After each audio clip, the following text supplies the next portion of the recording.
ਵਾਹਿਗੁਰੂ ਜੀ ਕਾ ਖਾਲਸਾ ਵਾਹਿਗੁਰੂ ਜੀ ਕੀ ਫਤਿਹ। ਅੱਜ ਆਪਾਂ ਗੌੜੀ ਰਾਗ ਦੇ ਵਿੱਚ ਜਿਹੜੀ ਵਾਰ ਪੰਜਵੀਂ ਪਾਤਸ਼ਾਹੀ ਦੀ ਆਪਾਂ ਲੈ ਰਹੇ ਹਾਂ, ਉਹਦੀ ਆਪਾਂ ਪੰਜਵੀਂ ਪੌੜੀ ਲੈ ਰਹੇ ਹਾਂ।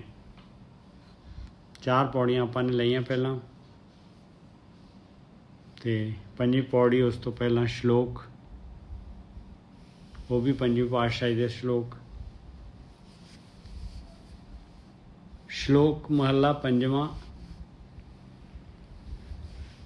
काम क्रोध लोभ छोड़िए दीजे अगन जलाए, जीवदया नित जापिए नानक साचा नाम। ये हुण पंजवीं पातशाही कह रहे भी काम क्रोध लोभ छड़ दो ते अग दे विच साड़ दो इन्हां नूं। ਹੁਣ ਇਹ ਕਾਮ ਕ੍ਰੋਧ ਲੋਭ ਮੋਹ ਕਰ ਕਿੱਥੇ ਛੁੱਟਦੇ ਆ ਬਾਈ? ਕਿਵੇਂ ਇਹਨਾਂ ਨੂੰ ਅੱਗ ਦੇ ਵਿੱਚ, ਕਿਹੜੀ ਅੱਗ ਦੇ ਵਿੱਚ ਸਾੜੀਏ ਇਹਨਾਂ ਨੂੰ, ਕਾਮ ਕ੍ਰੋਧ ਲੋਭ ਮੋਹ ਹੰਕਾਰ ਨੂੰ? ਦੇਖ ਲਓ, ਹੁਕਮ ਤਾਂ ਹੈਗਾ ਵੀ ਇਹਨਾਂ ਨੂੰ ਅੱਗ ਦੇ ਵਿੱਚ ਸਾੜ ਦਿਓ। ਕਾਮ ਕ੍ਰੋਧ ਲੋਭ ਛੋੜੀਏ ਦੀਜੈ ਅਗਨ ਜਲਾਏ, ਜੀਵਦਿਆਂ ਨਿਤ ਜਾਪੀਏ ਨਾਨਕ ਸਾਚਾ ਨਾਮ। ਇੱਥੇ ਹੈਗਾ ਭੇਤ। ਜਦ ਤੱਕ ਜੀਵਨ ਹੈਗਾ, ਨਿਤ ਕਹਿ ਰਹੇ, ਨਿਤ ਪਰਮੇਸ਼ਰ ਦੇ ਧਿਆਨ ਦੇ ਵਿੱਚ ਜੁੜੇਗਾ ਤੇ ਕਾਮ ਕ੍ਰੋਧ ਲੋਭ ਮੋਹ ਹੰਕਾਰ ਛੁੱਟਣਗੇ ਔਰ ਇਹ ਅੱਗ ਦੇ ਵਿੱਚ ਸੜ ਜਾਣਗੇ। ਹੋਰ ਕੋਈ ਤਰੀਕਾ ਨਹੀਂ ਹੈ ਇਹਨਾਂ ਨੂੰ ਅੱਗ ਦੇ ਵਿੱਚ ਸਾੜਨ ਦਾ, ਔਰ ਨਾ ਹੀ ਇਹਨਾਂ ਤੋਂ ਛੁਟਕਾਰਾ ਲੈਣ ਦਾ। ਸ਼ਲੋਕ ਮਹਲਾ ਪੰਜਵਾਂ। ਕਾਮ ਕ੍ਰੋਧ ਲੋਭ ਛੋੜੀਏ ਦੀਜੇ ਅਗਨ ਜਲਾਏ, ਜੀਵਦਿਆਂ ਨਿਤ ਜਾਪੀਏ। ਨਿਤ ਲਿਖਿਆ ਔਰ ਜੀਵਦਿਆਂ ਲਿਖਿਆ। ਜਦ ਤੱਕ ਜੀਵਨ ਹੈਗਾ ਤਦ ਤੱਕ, ਜਦ ਤੱਕ ਸਵਾਸਥ ਹੈਗੇ ਤਦ ਤੱਕ, ਜਦ ਤੱਕ ਸਰੀਰ ਹੈਗਾ ਤਦ ਤੱਕ। ਜੀਵਦਿਆਂ ਨਿਤ ਜਾਪੀਏ ਨਾਨਕ ਸਾਚਾ ਨਾਮ। ਸੱਚਾ ਨਾਮ। ਸੱਚਾ ਕਿਉਂ? ਕਿਉਂਕਿ ਹਮੇਸ਼ਾ ਰਹਿਣ ਵਾਲਾ ਹੈ ਨਾਮ। ਨਾਮ ਪਦਾਰਥ ਹੈਗਾ। ਨਿਤ ਜਾਪੀਏ ਨਾਮ। ਸਾਚਾ ਨਾਮ ਦਾ ਕੀ ਮਤਲਬ ਆ ਬਈ? ਨਾਮ ਪਦਾਰਥ ਵਾਸਤੇ ਸਵਾਸ ਜਮਾ ਕਰਾ, ਨਾਮ ਤਨ ਇਕੱਠਾ ਕਰ, ਤਾਂ ਜਿਹੜਾ ਹੈਗਾ ਨਾਮ ਪਦਾਰਥ ਮਿਲੇਗਾ ਔਰ ਇੱਧਰ ਕਾਮ ਕ੍ਰੋਧ ਲੋਭ ਮੋਹ ਹੰਕਾਰ ਜਿਹੜੇ ਹੈਗੇ ਛੁੱਟਣਗੇ।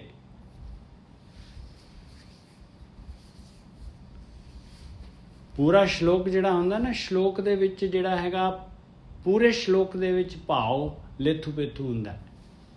ਪੂਰਾ ਸ਼ਲੋਕ ਪੜ੍ਹਨਾ ਪੈਂਦਾ ਤਾਂ ਜਾ ਕੇ ਭਾਵ ਮਿਲਦਾ। ਪੌੜੀ ਜਿਹੜੀ ਹੁੰਦੀ ਆ ਉਹਦੀ ਆਖਰੀ ਲਾਈਨ ਦੇ ਵਿੱਚ ਜਿਹੜਾ ਹੈਗਾ, ਉਹਦੇ ਵਿੱਚ ਜਾਂ ਪਹਿਲੀ ਲਾਈਨ ਦੇ ਵਿੱਚ, ਅੱਧੀ ਲਾਈਨ ਦੇ ਵਿੱਚ ਵੀ ਭਾਵ ਹੁੰਦਾ ਉਹਦੇ ਪੂਰੀ ਪੌੜੀ ਦਾ।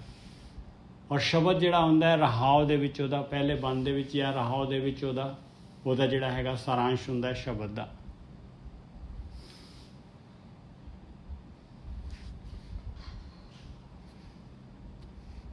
सुरेंद्र जी तो आए नहीं शायद, मेरे ख्याल ना गोरखी जी आए। भाजी गेट भी नहीं आया। मैं बोल देना जी।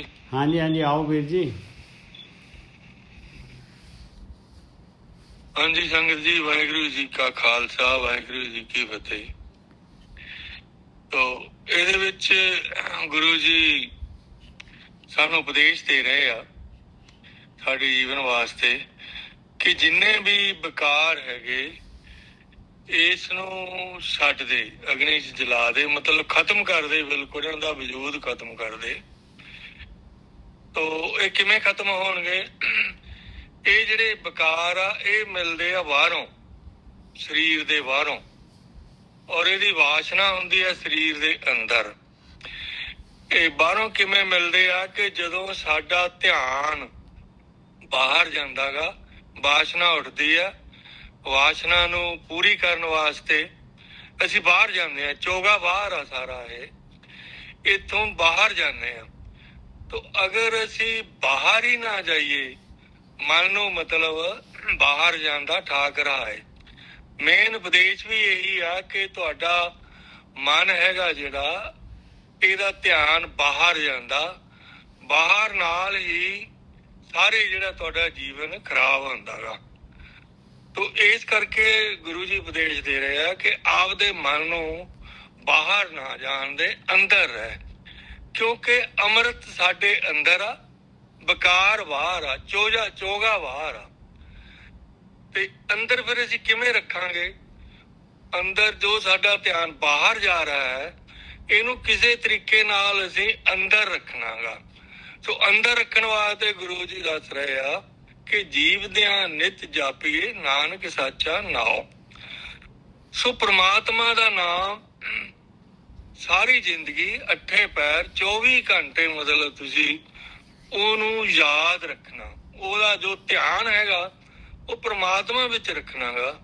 ਉਹਦਾ ਨਾਮ ਜਪਣਾ, ਉਹਦਾ ਨਾਮ ਆਰਾਧਨਾ ਤੁਸੀਂ ਕਹਿ ਲਓ, ਜਾਂ ਮਤਲਬ ਹਰ ਵਕਤ ਉਹਦੇ ਵਿੱਚ ਹੀ ਤੁਸੀਂ ਪ੍ਰੇਮ ਪਾਉਣਾਗਾ, ਪ੍ਰਮਾਤਮਾ ਦੇ ਨਾਮ ਵਿੱਚ, ਪ੍ਰਮਾਤਮਾ ਵਿੱਚ।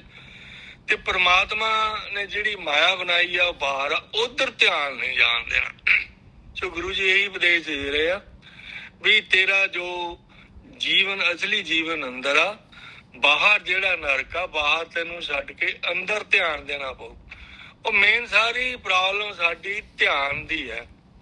ਤੇ ਧਿਆਨ ਦਾ ਮਤਲਬ ਅਵੇਅਰਨੈਸ, ਕਿ ਸਾਡਾ ਮਨ, ਅਸੀਂ ਮਨ ਨੂੰ ਕੰਟਰੋਲ ਕਰਨਾ ਮੇਨ ਹੈ। ਕਿ ਮਨ ਨੇ ਹੁਣ ਕੀ ਹੈ, ਦੁਨੀਆ ਨੂੰ ਸਾਰੀ ਨੂੰ ਕੰਟਰੋਲ, ਕਾਬੂ ਕੀਤਾ ਹੋਇਆ। ਮਨ ਵਸ ਨਹੀਂ ਹੈਗਾ, ਇਸ ਕਰਕੇ ਮਨ ਮਰਜ਼ੀਆਂ ਕਰਦਾ। ਔਰ ਮਨ ਆਪਦਾ ਜੋ ਤ੍ਰਿਸ਼ਨਾ ਹੈ, ਕਾਮ ਕ੍ਰੋਧ, ਜਿਹੜੀ ਵਾਸ਼ਨਾ ਮਨ ਦੀ ਹੈਗੀ ਆ, ਉਸ ਨੂੰ ਪੂਰੀ ਕਰਨ ਵਾਸਤੇ ਬਾਹਰ ਜਾਂਦਾ। ਉਹ ਬਾਹਰ ਤਾਂ ਹੀ ਜਾਂਦਾ ਕਿ ਉਹ ਸਾਡੇ ਕੰਟਰੋਲ ਵਿੱਚ ਨਹੀਂ ਹੈ।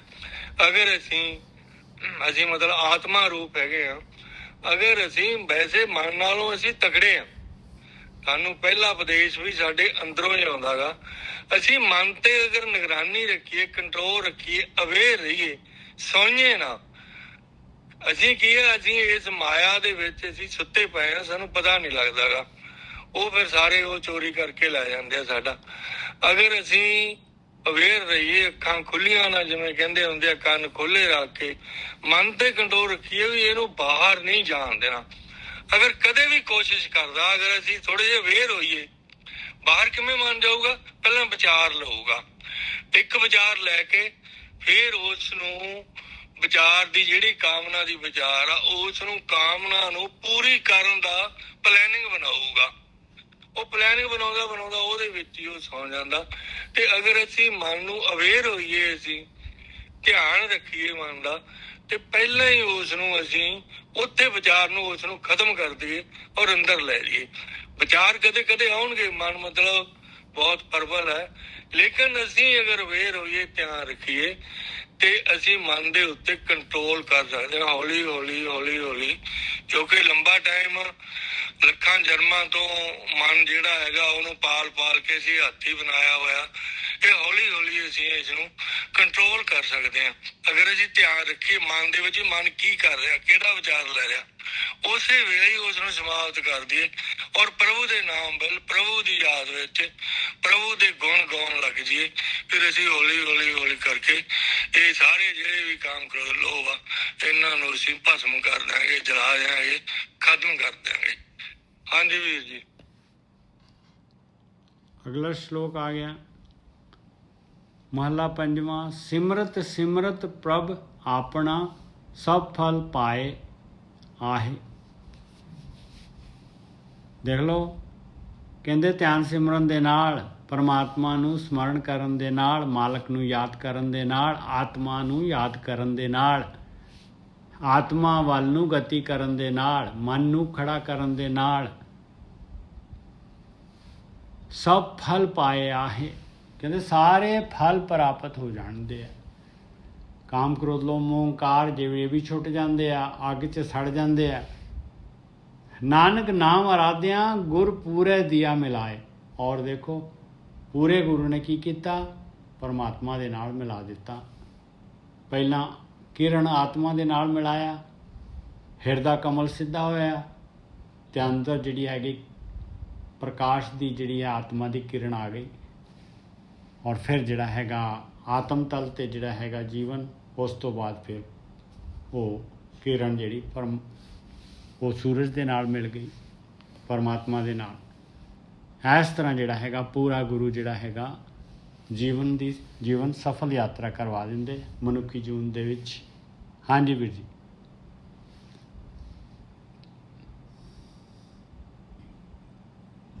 ਹਾਂਜੀ ਸੰਗਤ ਜੀ, ਇਹਦੇ ਵਿੱਚ ਵੀ ਕਿਉਂਕਿ ਸ਼ਲੋਕ ਤੇ ਪੌੜੀ ਇਹ ਉਪਦੇਸ਼ ਤਾਂ ਇਹਨਾਂ ਦਾ ਇੱਕੋ ਹੀ ਹੁੰਦਾ ਗਾ, ਇਹ ਲਿੰਕ ਹੁੰਦਾ ਪਹਿਲੇ ਸ਼ਲੋਕ ਦਾ ਦੂਏ ਦਾ, ਦੋਨਾਂ ਸ਼ਲੋਕਾਂ ਨੂੰ ਮਿਲਾ ਕੇ ਫਿਰ ਪੌੜੀ ਦਾ ਵੀ ਉਹ ਗਿਆਨ ਅੱਗੇ ਜਾਂਦਾ ਗਾ।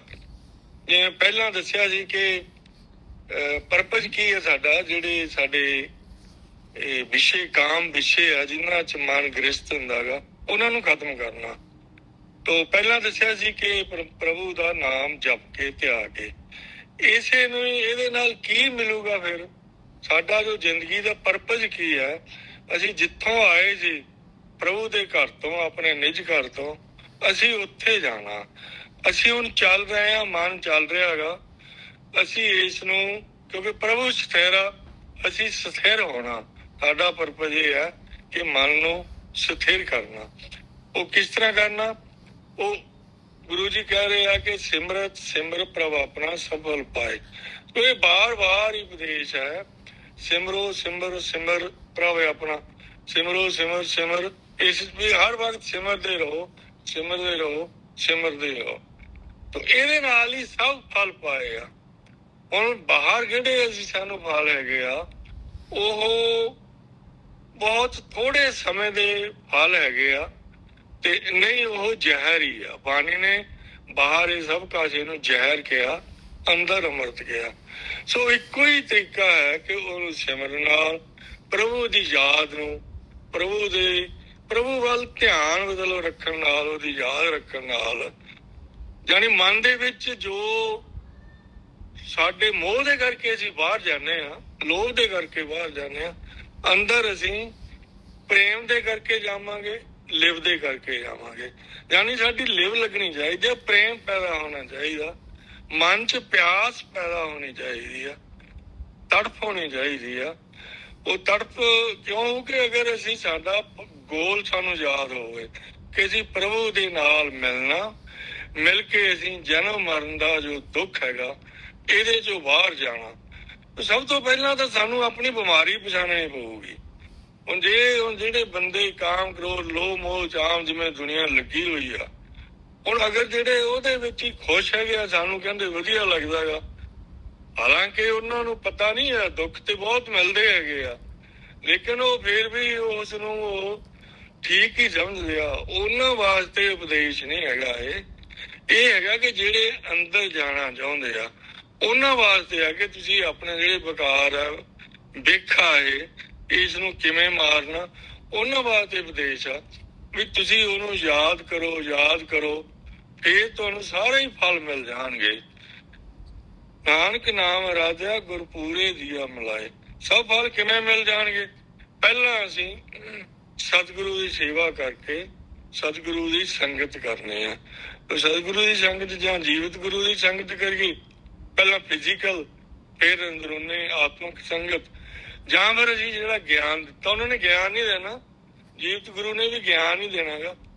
ਆਹ ਗਿਆਨ ਜਿਹੜਾ ਹੈਗਾ, ਇਹ ਗਿਆਨ ਲੈ ਕੇ ਇਹਦੇ ਅਨੁਸਾਰ ਅਸੀਂ ਆਪਣਾ ਜੀਵਨ ਬਤੀਤ ਕਰੀਏ। ਆਹੀ ਗਿਆਨ ਆ ਵੀ ਉਹਨੂੰ ਯਾਦ ਕਰੋ, ਸਿਮਰਤ। ਉਹ ਇਹੀ ਅਗਰ ਅਸੀਂ ਕਰਦੇ ਜਾਵਾਂਗੇ, ਬਾਹਰੋਂ ਸਾਡਾ ਧਿਆਨ ਹਟਦਾ ਜਾਵੇਗਾ, ਹੌਲੀ ਅੰਦਰ ਵੱਧਦਾ ਜਾਏਗਾ, ਤੇ ਉਹਦੇ ਨਾਲ ਸਾਡੀ ਪਿਆਸ ਹੈਗੀ ਆ, ਤੜਫ ਹੈ ਪ੍ਰਭੂ ਨੂੰ ਮਿਲਣ ਦੀ, ਉਹ ਵੀ ਵਧਣੀ ਚਾਹੀਦੀ ਆ। ਉਹਦੇ ਨਾਲ ਹੌਲੀ ਕੀ ਹੋਊਗਾ, ਸਤਿਗੁਰੂ ਨਾਲ ਫਿਰ ਆਤਮਿਕ ਤੌਰ ਤੇ ਸੰਗਤ ਹੋ ਜੂਗੀ, ਔਰ ਫਿਰ ਸਤਿਗੁਰੂ ਖੁਸ਼ ਹੋ ਕੇ ਸਾਡੇ ਵੱਡੇ ਭਾਗ ਬਣਾ ਦੇਗਾ, ਔਰ ਸਾਡੀ ਬਾਂਹ ਜਿਹੜੀ ਹੈਗੀ ਆ ਫਿਰ ਉਹ ਪ੍ਰਮਾਤਮਾ ਨਾਲ ਮਿਲਾ ਦੇਗਾ। ਤਾਂ ਪ੍ਰਮਾਤਮਾ ਨਾਲ ਜਦ ਅਸੀਂ ਚੱਲ ਪਏ ਤਾਂ ਪ੍ਰਮਾਤਮਾ ਆਪ ਹੀ ਅੱਗੇ ਹੋ ਕੇ ਸਾਨੂੰ ਗਲਵਕੜੀ ਚ ਲੈ ਕੇ ਤੇ ਸਾਨੂੰ ਆਪ ਦੇ ਵਿੱਚ ਹੀ ਸਮਾ ਲਏਗਾ, ਔਰ ਸਾਡੇ ਹਿਰਦੇ ਦੇ ਵਿੱਚ ਪ੍ਰਭੂ ਜਿਹੜਾ ਉਹ ਵਸ ਜਾਏਗਾ। ਵਸਿਆ ਤਾਂ ਪਹਿਲਾਂ ਹੀ ਅਸੀਂ ਭੁੱਲੇ ਸੀ, ਸਾਨੂੰ ਉਹ ਯਾਦ ਆ ਜਾਏਗਾ। ਅਸੀਂ ਪ੍ਰਮਾਤਮਾ ਦੇ ਘਰ ਵਿੱਚ ਪਹੁੰਚ ਕੇ ਆਪ ਦਾ ਜੀਵਨ ਸਫਲ ਕਰ ਲਾਂਗੇ। ਜੋਤੀ ਜੋਤ ਰਲੀ ਸੰਪੂਰਨ ਤੀਆ ਕਾਮ, ਔਰ ਸਾਡਾ ਜ਼ਿੰਦਗੀ ਦਾ ਪਰਪਸ ਆ ਜਿਹੜਾ ਆਉਂਦਾ, ਅਸੀਂ ਬਾਰ-ਬਾਰ ਇਹ ਦੁੱਖ ਭੋਗਦੇ ਹਾਂ, ਜੀਵਨ ਮਨ ਦੇ ਵਿੱਚ ਆਉਂਦੇ ਹਾਂ, ਇਹ ਕੱਟਿਆ ਜਾਊਗਾ ਤੇ ਸਫਲ ਪਈ ਯਾਤਰਾ ਸਾਡੀ ਹੋ ਜੂਗੀ। ਹਾਂਜੀ ਵੀਰ ਜੀ। पौड़ी आ गई जी। सो मुक्ता संसार, पौड़ी सो मुक्ता संसार जे गुरे उपदेसिया। देखो इत्थे कंडीशन दे रहे महाराज, मुक्त ਉਹੀ ਹੋ ਸਕਦਾ ਹੈ ਜਿਹਦੇ ਕੋਲ ਪੂਰੇ ਗੁਰੂ ਦਾ ਉਪਦੇਸ਼ ਹੋਊਗਾ, ਜਿਹਨੇ ਪੂਰੇ ਗੁਰੂ ਦੀ ਮੱਤ ਲਈ ਹੈ, ਪੂਰੇ ਗੁਰੂ ਦਾ ਗਿਆਨ ਲਿਆ ਹੈ, ਪੂਰੇ ਗੁਰੂ ਦੀ ਸੇਧ ਲਈ ਹੈ, ਜਿਹਨੇ ਉਹੀ, ਕੇਵਲ ਉਹੀ ਮੁਕਤ ਹੋ ਸਕਦਾ ਹੈ ਸੰਸਾਰ ਦੇ ਵਿੱਚ ਮਾਇਆ ਤੋਂ, ਇਸ ਪ੍ਰਕਿਰਤੀ ਦੀ ਕੈਦ ਚੋਂ। ਤਿਸ ਕੀ ਗਈ ਬਲਾਏ ਮਿਟੇ ਅੰਦੇਸਿਆ, ਉਹਦੀ ਜਿਹੜੀ ਹੈਗੀ ਬਲਾ, ਜਿਹੜੀ ਮਾਇਆ ਜਿਹੜੀ ਹੈਗੀ ਚਲੇ ਜਾਂਦੀ ਆ, ਔਰ ਉਹਦੇ ਸਾਰੇ ਸਹਿਮ ਜਿਹੜੇ ਹੈਗੇ, ਉਹਦੇ ਸਾਰੇ ਜਿਹੜੇ ਹੈਗੇ ਚਿੰਤਾਵਾਂ, ਉਹ ਸਾਰੀਆਂ ਜਿਹੜੀਆਂ ਹੈਗੀਆਂ ਮਿਟ ਜਾਂਦੀਆਂ। ਤਿਸ ਕਾ ਦਰਸ਼ਨ ਦੇਖ ਜਗਤ ਨਿਹਾਲ ਹੋਏ। ਐਸੇ ਅਭਿਆਸੀ ਜਿਹੜਾ ਹੈਗੇ ਜਿਹੜੇ ਮੁਕਤ ਹੋ ਗਏ ਆ, ਜਿਹਨੇ ਗੁਰੂ ਦਾ ਉਪਦੇਸ਼ ਲੈ ਕੇ ਉਪਦੇਸ਼ ਨੂੰ ਕਮਾ ਕੇ ਜਿਹੜਾ ਆਪ ਯਾਤਰਾ ਪੂਰੀ ਕਰ ਗਿਆ, ਉਹਨਾਂ ਦੇ ਦਰਸ਼ਨ ਕਰਕੇ, ਉਹਨਾਂ ਦੀ ਸੇਧ ਲੈ ਕੇ, ਤਿਸਕਾ ਦਰਸ਼ਨ ਦੇਖ ਜਗਤ ਨਿਹਾਲ ਹੋਏ, ਸੰਸਾਰ ਜਿਹੜਾ ਹੈਗਾ ਉਹ ਵੀ ਖੁਸ਼ਹਾਲ ਹੋ ਜਾਂਦਾ। ਜਿਹੜਾ ਵੀ ਸੰਸਾਰ ਦੇ ਵਿੱਚ ਮਨੁੱਖ ਜੂਨ ਦੇ ਵਿੱਚ ਬ੍ਰਹਮ ਗਿਆਨੀਆਂ ਦੀ ਪੂਰਨ ਗੁਰੂ ਦੀ ਮੱਤ, ਉਹਦਾ ਉਪਦੇਸ਼ ਲੈਂਦਾ, ਉਹਦੇ ਅਨੁਸਾਰ ਚੱਲਦਾ, ਉਹ ਨਿਹਾਲੋ ਨਿਹਾਲ ਹੋ ਜਾਂਦਾ ਹੈ। ਜਨ ਕੇ ਸੰਗ ਨਿਹਾਲ ਪਾਪਾਂ ਮੈਲ ਧੋਏ।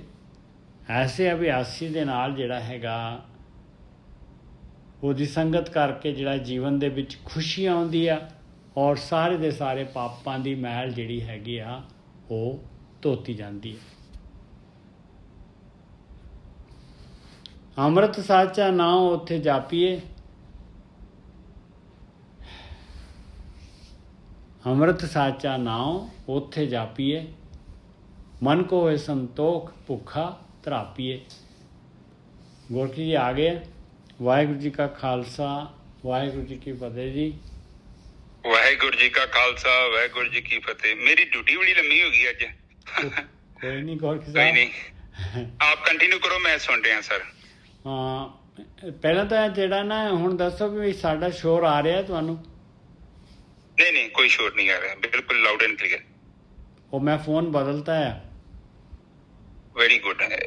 ਭਾਈ ਸੇਵਾ ਦਾ ਕੰਮ ਸੀ, ਵੈਸੇ ਤੈਨੂੰ ਚੰਗਾ ਬਦਲਣਾ ਹੀ ਪੈਣਾ। ਵੈਸੇ ਵੀ ਗਿਫਟ ਗੁਫਟ ਕਰ ਦਿਆ ਕਰੋ ਸਾਲ 2 ਸਾਲ ਬਾਅਦ ਮੇਰੇ ਵਰਗਿਆਂ ਨੂੰ। ਬਦਲਿਆ ਨਹੀਂ, ਆਪਾਂ ਨੇ ਤਾਂ ਖੋ ਲਿਆ। ਕੀ ਕਰ ਲਿਆ? ਖੋ ਲਿਆ। ਤੁਸੀਂ ਇਹਦੇ ਧੱਕਾ ਕੀਤਾ ਲੱਗਦਾ, ਇਹਦੇ ਮਾਤਾ ਦਾ ਫੋਨ ਇਹਦੇ। ਆਹੋ, ਕਹਿੰਦੇ ਉਧਾਰ ਦਿੱਤਾ ਹੈ। ਚਲੋ ਫਾਈਨਲੀ ਸਰ ਉਹ ਫਾਲਟ ਮਿਲ ਗਿਆ, ਉਹ ਨਿਕਲ ਗਿਆ। ਹਾਂ ਚਲੋ, ਉਹ ਫੋਨ ਦੇ ਵਿੱਚ ਸੀ ਨੁਕਸੋ। ਠੀਕ ਹੈ ਜੀ, ਉਹਨਾਂ ਦੀ ਮਾਈਕ ਦੇ ਅੰਦਰ ਇੰਟਰਨਲ ਵਾਇਰਿੰਗ ਚ ਪ੍ਰੋਬਲਮ ਹੈ। ਚਲੋ ਮਾਤਾ ਦੀ ਸੇਵਾ ਕਬੂਲ ਹੋ ਜਾਏਗੀ ਜੀ। ਠੀਕ ਹੈ ਜੀ, ਆ ਜਾਓ, ਆਪ ਸ਼ੁਰੂ ਕਰੋ ਜੀ। ਅੱਜ ਮਾਤਾ ਦੀ ਅਰਦਾਸ ਕਰਨੀ ਹੈ, ਤਕਲੀਫ ਚ ਹੈਗੀ ਉਹ। ਕੋਈ ਗੱਲ ਨਹੀਂ, ਅਰਦਾਸ ਅਸੀਂ ਪ੍ਰਮਾਤਮਾ ਕੋਲ ਉਸੇ ਟਾਈਮ ਵੀ ਪੁਕਾਰ ਕਰ ਲੈਣੀ ਹੈ। ਸਾਡੀ ਨਹੀਂ ਸੁਣਨੀ, ਪ੍ਰਮਾਤਮਾ ਨੇ ਤੇ ਕਿੰਨੇ ਸੁਣਨੀ। ਬਸ ਵਧੀਆ ਜੀ, ਵਧੀਆ। ਤੇ 519 ਅੰਗ ਤੇ ਹੈਗੇ ਆ, ਅਸੀਂ ਪੌੜੀ ਲੈ ਰਹੇ ਹਾਂ ਗੁਰਕੀ ਸਾਹਿਬ। ਪੰਜਵੀਂ ਜਿਹੜੀ ਹੈਗੀ ਆ, ਉਹ 5ਵੀਂ ਪੌੜੀ ਲੈ ਰਹੇ ਹਾਂ। ਇਹ ਵਾਰ ਦੀ ਗੁਜਰੀ ਰਾਗ ਦੇ ਵਿੱਚ 5ਵੀਂ ਪਾਤਸ਼ਾਹੀ ਦੀ ਵਾਰ ਹੈਗੀ ਆ। ਪੌੜੀ ਸੋ ਮੁਕਤਾ ਸੰਸਾਰ, ਰਾਜੇ ਦੀ ਸਿਆਰੀ ਆ। ਸੰਸਾਰ ਦੇ ਵਿੱਚੋਂ ਉਹੀ ਮੁਕਤ ਹੋਊਗਾ ਜੇ ਗੁਰੇ ਉਪਦੇਸਿਆ, ਜਿਹਨੂੰ ਬ੍ਰਹਮ ਗਿਆਨ ਆ ਗਿਆ, ਜਿਹਨੇ ਬ੍ਰਹਮ ਗਿਆਨੀਆਂ ਕੋਲੋਂ ਮੱਤ ਲੈ ਲਈ, ਵਿਵੇਕ ਬੁੱਧੀ ਲੈ ਲਈ, ਉਹੀ ਮੁਕਤ ਹੋ ਸਕਦਾ ਹੈ, ਹੋਰ ਮੁਕਤ ਹੋ ਹੀ ਨਹੀਂ ਸਕਦਾ। ਸੋ ਮੁਕਤਾ ਸੰਸਾਰ, ਪ੍ਰਕਿਰਤੀ ਦੀ ਕੈਦ ਚੋਂ ਹੀ ਨਿਕਲ ਸਕਦਾ ਹੈ ਜੇ ਗੁਰੇ ਉਪਦੇਸਿਆ। ਤਿਸ ਕੀ ਗਈ ਬਲਾਏ ਮਿਟੇ ਅੰਦੇਸਿਆ, ਉਹਦੀ ਹੀ ਬਲਾ ਜਿਹੜੀ ਹੈਗੀ, ਮਾਇਆ ਜਿਹੜੀ ਹੈਗੀ, ਇਹ ਮੋਹ ਜਿਹੜਾ ਹੈਗਾ, ਇਹ ਜਾਂਦੀ ਹੈ ਭਾਈ। ਤੇ ਉਹਦੇ ਹੀ ਅੰਦੇਸੇ ਜਿਹੜੇ ਹੈਗੇ ਆ, ਸਹਿਮ ਜਿਹੜੇ ਹੈਗੇ ਆ, ਚਿੰਤਾ ਝੋਰਾ ਜਿਹੜਾ ਹੈਗਾ ਖਤਮ ਹੁੰਦਾ ਹੈ ਜਿਹਨੇ ਗੁਰੂ ਤੋਂ ਉਪਦੇਸ਼ ਲਿਆ ਹੈ। ਤੇ ਫਿਰ ਉਪਦੇਸ਼ ਲੈ ਕੇ ਜਿਹੜਾ ਹੈਗਾ, ਉਪਦੇਸ਼ ਲੈਣ ਦੇ ਨਾਲ ਇਮੀਡੀਏਟ ਮੁਕਤ ਹੋ ਜਾਏਗਾ। ਉਪਦੇਸ਼ ਲੈ ਕੇ ਕਮਾਇਆ ਹੈ ਜਿਹਨੇ, ਤਿਸਕਾ ਦਰਸ਼ਨ ਦੇਖ ਜਗਤ ਨਿਹਾਲ ਹੋਏ, ਕਿਉਂਕਿ ਉਹਨੇ ਯਾਤਰਾ ਕਰ ਲਈ, ਉਹ ਆਪ ਜਿਹੜਾ ਹੈਗਾ ਸਰੀਰ ਦੀ ਕੈਦ ਚੋਂ ਨਿਕਲ ਗਿਆ ਤੇ ਉਹਦੇ ਦਰਸ਼ਨ ਦੇਖ ਕੇ, ਉਹਦੀ ਸੰਗਤ ਕਰਕੇ ਜਿਹੜਾ ਹੈਗਾ ਸੰਸਾਰ ਜਿਹੜਾ ਹੈਗਾ ਉਧਰ ਸਕਦਾ ਹੈ। ਭਾਈ ਸੰਸਾਰ ਦੇ ਲੋਕ ਉਧਰ ਸਕਦੇ। ਬ੍ਰਹਮ ਗਿਆਨੀਆਂ ਦੀ ਸੰਗਤ ਕਰੋ, ਜ਼ਰੂਰ ਉਹ ਉਧਰ ਜਾਏਗਾ ਜਿਹੜਾ ਵੀ ਬ੍ਰਹਮ ਗਿਆਨੀਆਂ ਦੀ ਮੱਤ ਲਊਗਾ। ਤਿਸਕਾ ਦਰਸ਼ਨ ਦੇਖ ਜਗਤ ਨਿਹਾਲ ਹੋਏ, ਜਨ ਕੇ ਸੰਗ ਨਿਹਾਲ ਪਾਪਾਂ ਮੈਲ ਧੋਏ। ਐਸੇ ਅਭਿਆਸੀ, ਐਸੇ ਜਨ ਹਰੀ ਦੇ ਜਨ ਦੇ ਜੀ ਸੰਗਤ ਦੇ ਨਾਲ ਜਿਹੜਾ ਹੈਗਾ ਜਨ ਕੇ ਸੰਗ ਨਿਹਾਲ ਹੋਏ, ਉਹ ਖੁਸ਼ੀ ਆਉਂਦੀ ਹੈ ਜੀਵਨ ਦੇ ਵਿੱਚ ਤੇ ਪਾਪਾਂ ਦੀ ਮੈਲ ਸਾਰੀ ਦੀ ਸਾਰੀ, ਪਾਪ ਕੀਤੇ ਹੋਏ ਜਿਹੜੇ ਹੈਗੇ ਆ ਉਹਨਾਂ ਦੇ ਸੰਸਕਾਰ ਖਤਮ ਹੋ ਜਾਂਦੇ। ਅੰਮ੍ਰਿਤ ਸਾਚਾ ਨਾਉ ਉੱਥੇ ਜਾਪੀਏ। ਉਹਨਾਂ ਦੀ ਸੰਗਤ ਦੇ ਵਿੱਚ, ਉਹਨਾਂ ਦੀ ਗਾਈਡੈਂਸ ਦੇ ਨਾਲ ਉੱਥੇ ਜਿਹੜਾ ਹੈਗਾ ਨਾਮ ਧਨ ਇਕੱਠਾ ਹੁੰਦਾ ਹੈ। ਅੰਮ੍ਰਿਤ ਸਾਚਾ ਨਾਮ, ਨਾਮ ਕੀ ਹੈ? ਨਾਮ ਪਦਾਰਥ ਸੱਚ ਹੈਗਾ, ਔਰ ਉਹਦੇ ਵਾਸਤੇ ਸਵਾਸ ਲਾਉਣੇ ਜਿਹੜੇ ਹੈਗੇ ਉਹ ਹੈ ਸੱਚਾ ਨਾਮ ਧਨ ਇਕੱਠਾ ਕਰਨਾ, ਜਿਹਦੇ ਨਾਲ ਆਪਾਂ ਨੂੰ ਨਾਮ ਪਦਾਰਥ ਮਿਲੇਗਾ, ਜਿਹਦੇ ਨਾਲ ਆਪਣਾ ਹਿਰਦਾ ਕਮਲ ਜਿਹੜਾ ਮੁੱਦਾ ਪਿਆ ਆ, ਸੰਸਕਾਰਾਂ ਦੀ ਮੈਲ ਹੈਗੀ, ਤ੍ਰਿਸ਼ਨਾਵਾਂ, ਉਹ ਵਿਸ਼ੇ ਵਿਕਾਰਾਂ ਦਾ ਜਲ, ਉਹ ਜਿਹੜਾ ਸਿੱਧਾ ਹੋ ਜਾਏਗਾ। ਔਰ ਹਿਰਦਾ ਕਮਲ ਸਿੱਧਾ ਹੋਇਆ ਤੇ ਉਸ ਵੇਲੇ ਜਿਹੜੀ ਹੈਗੀ ਉਹ ਆਤਮਾ ਦੀ ਕਿਰਨ ਜਿਹੜੀ ਆਤਮਾ ਆਪਾਂ ਨੂੰ ਨਜ਼ਰ ਆ ਜਾਏ। ਅੰਮ੍ਰਿਤ ਸਾਚਾ ਨਾਮ ਉੱਥੇ ਜਾਪੀਏ, ਮਨ ਕੋ ਹੋਏ ਸੰਤੋਖ ਭੁੱਖਾ ਤਰਾਪੀਏ। ਇਸ ਭਗਤੀ ਦੇ ਨਾਲ ਜਿਹੜਾ ਹੈਗਾ ਜਿਉਂ-ਜਿਉਂ ਆਪਾਂ ਜਿਹੜੇ ਹੈਗੇ ਆ ਵਿਚਾਰ ਮੁਕਤ ਹੋਵਾਂਗੇ, ਤਿਉਂ ਜਿਹੜੇ ਹੈਗੇ ਮਨ ਜਿਹੜਾ ਹੈਗਾ ਸੰਤੋਖ ਦੇ ਵਿੱਚ ਆਏਗਾ ਭਾਈ। ਔਰ ਇਸ ਤੋਂ ਬਾਅਦ ਜਿਹੜਾ ਹੈਗਾ ਜਦ ਜਿਉਂ ਵਿਚਾਰ ਮੰਡਲ ਕ੍ਰਾਸ ਕਰਾਂਗੇ ਜਿਹੜਾ ਹੈਗਾ ਉਹ ਮਨ ਦੀ ਭੁੱਖ ਜਿਹੜੀ ਹੈ ਦੂਰ ਹੁੰਦੀ ਹੈ, ਔਰ ਅੰਮ੍ਰਿਤ ਜਿਹੜਾ ਹੈਗਾ ਆਪਾਂ ਇਨਸਾਨ ਨੂੰ ਮਿਲਦਾ ਹੈ, ਅਭਿਆਸੀ ਨੂੰ ਮਿਲਦਾ ਹੈ। ਤਰਾਪੀਏ ਮਤਲਬ ਰੱਜ ਜਾਂਦਾ ਹੈ। ਮਨ ਕੋ ਹੋਏ ਸੰਤੋਖ ਭੁੱਖਾ ਤਰਾਪੀਏ, ਜਿਸ ਘਟ ਵਸਿਆ ਨਾਮ ਤਿਸ ਬੰਧਨ ਕਾਟੀਏ। ਜਿਹਦੇ ਘਟ ਦੇ ਵਿੱਚ ਨਾਮ ਵਸ ਗਿਆ, ਅਰਥਾਤ ਜਿਹਨੂੰ ਜਿਹੜਾ ਹੈਗਾ, ਜਿਹਦਾ ਮਕਸਦ ਜਿਹੜਾ ਹੈਗਾ ਭਗਤੀ ਹੋ ਗਿਆ, ਜਿਹਦਾ ਮਕਸਦ ਨਾਮ ਧਨ ਇਕੱਠਾ ਕਰਨਾ, ਜਿਹਦਾ ਮਕਸਦ ਜਿਹੜਾ ਹੈਗਾ ਅੰਮ੍ਰਿਤ ਰਸ ਪਾਉਣਾ ਹੋ ਗਿਆ, ਉਹਦੇ ਕਹਿੰਦੇ ਆ ਬੰਧਨ ਕੱਟ ਜਾਂਦੇ ਆ, ਸਾਰੇ ਮਾਇਆ ਦੇ ਬੰਧਨ ਕੱਟ ਜਾਂਦੇ ਆ। ਗੁਰ ਪ੍ਰਸਾਦ ਕਿਨੈ ਵਿਰਲੇ ਹਰ ਤਨ ਖਾਟੀਏ। ਆ ਦੇਖੋ ਹਰ ਤਨ ਤੇ ਉੱਤੇ ਆ ਗਏ, ਜਿਹਦੇ ਨਾਲ ਕਿ ਨਾਮ ਪਦਾਰਥ ਮਿਲਣਾ ਹੈ ਆਪਾਂ ਨੂੰ। ਗੁਰ ਪ੍ਰਸਾਦ ਕਿਨੈ ਵਿਰਲੇ, ਕਹਿੰਦੇ ਗੁਰੂ ਦੀ ਕਿਰਪਾ ਦੇ ਨਾਲ, ਬ੍ਰਹਮ ਗਿਆਨੀਆਂ ਦੀ ਮੱਤ ਦੇ ਨਾਲ, ਉਹਨਾਂ ਦੀ ਸੰਗਤ ਦੇ ਨਾਲ ਕਿਨੇ ਵਿਰਲੇ, ਕੋਈ ਟਾਵਾਂ ਜਿਹੜਾ ਹੈਗਾ ਇਹ ਨਾਮ ਧਨ ਜਿਹੜਾ ਹੈਗਾ ਇਕੱਠਾ ਕਰਦਾ ਹੈ ਭਾਈ, ਜਿਹਦੇ ਬਦਲੇ ਦੇ ਵਿੱਚ ਇਹ ਕਰੰਸੀ ਹੈਗੀ, ਜਿਹਦੇ ਬਦਲੇ ਦੇ ਵਿੱਚ ਉਹ ਨਾਮ ਪਦਾਰਥ ਮਿਲਣਾ ਹੈ, ਅੰਮ੍ਰਿਤ ਰਸ ਆ ਜਾਣਾ। ਹਾਂਜੀ ਵੀਰ ਜੀ। ਹਾਂਜੀ ਠੀਕ ਹੈ ਸਾਧ ਸੰਗਤ ਜੀ। ਦੇਖੋ ਇਹ ਚੌਥੇ ਪਦ ਦੀ ਬਾਣੀ ਹੈ, ਸਭ ਆਤਮ ਤੱਤ ਦੀ ਗੱਲ ਹੈ। ਸਧਾਰਨ ਅੱਖਰ ਪੜੋਗੇ ਤੇ ਇਹਦੇ ਵਿੱਚ ਤੁਹਾਨੂੰ ਕੁਝ ਨਹੀਂ ਪਤਾ ਲੱਗਣਾ। ਇਹ ਅਸਲ 'ਚ ਜਿਹੜਾ ਬੰਦਾ ਭਗਤੀ ਕਰਦਾ ਹੈ, ਆਪਣੇ ਜੀਵਨ ਦਾ ਕੁਝ ਹਿੱਸਾ ਇਹਦੇ ਦਿੰਦਾ ਹੈ, ਜੋ ਕੇਵਲ ਗੱਲਾਂ ਦਾ ਕੜਾਹ ਨਹੀਂ ਪਕਾਉਂਦਾ, ਆਪਣੇ ਜੀਵਨ ਨੂੰ ਉਸ ਦਿਸ਼ਾ ਦੇ ਵੱਲ ਲੈ ਕੇ ਜਾ ਰਿਹਾ ਹੈ। ਉਹ ਜਾਣਨਾ ਚਾਹੁੰਦਾ ਹੈ ਮੈਂ ਕੌਣ ਹਾਂ, ਮੇਰੇ ਜੀਵਨ ਦਾ ਮਕਸਦ ਕੀ ਹੈ, ਮੈਂ ਇੱਥੇ ਕੀ ਕਰਦਾ ਫਿਰਦਾ। ਜਦੋਂ ਮੈਂ ਸੰਸਾਰ ਤੋਂ ਜਾਊਂਗਾ, ਕੀ ਮੈਂ ਸੱਚ ਨੂੰ ਜਾਣਿਆ? ਜੇ ਮੈਂ ਸੱਚ ਨੂੰ ਜਾਣਿਆ ਤੇ ਉਹ ਸੱਚ ਨੂੰ ਜਾਣਨ ਤੋਂ ਬਾਅਦ ਮੇਰੇ ਜੀਵਨ 'ਚ ਕੀ ਹੋਇਆ,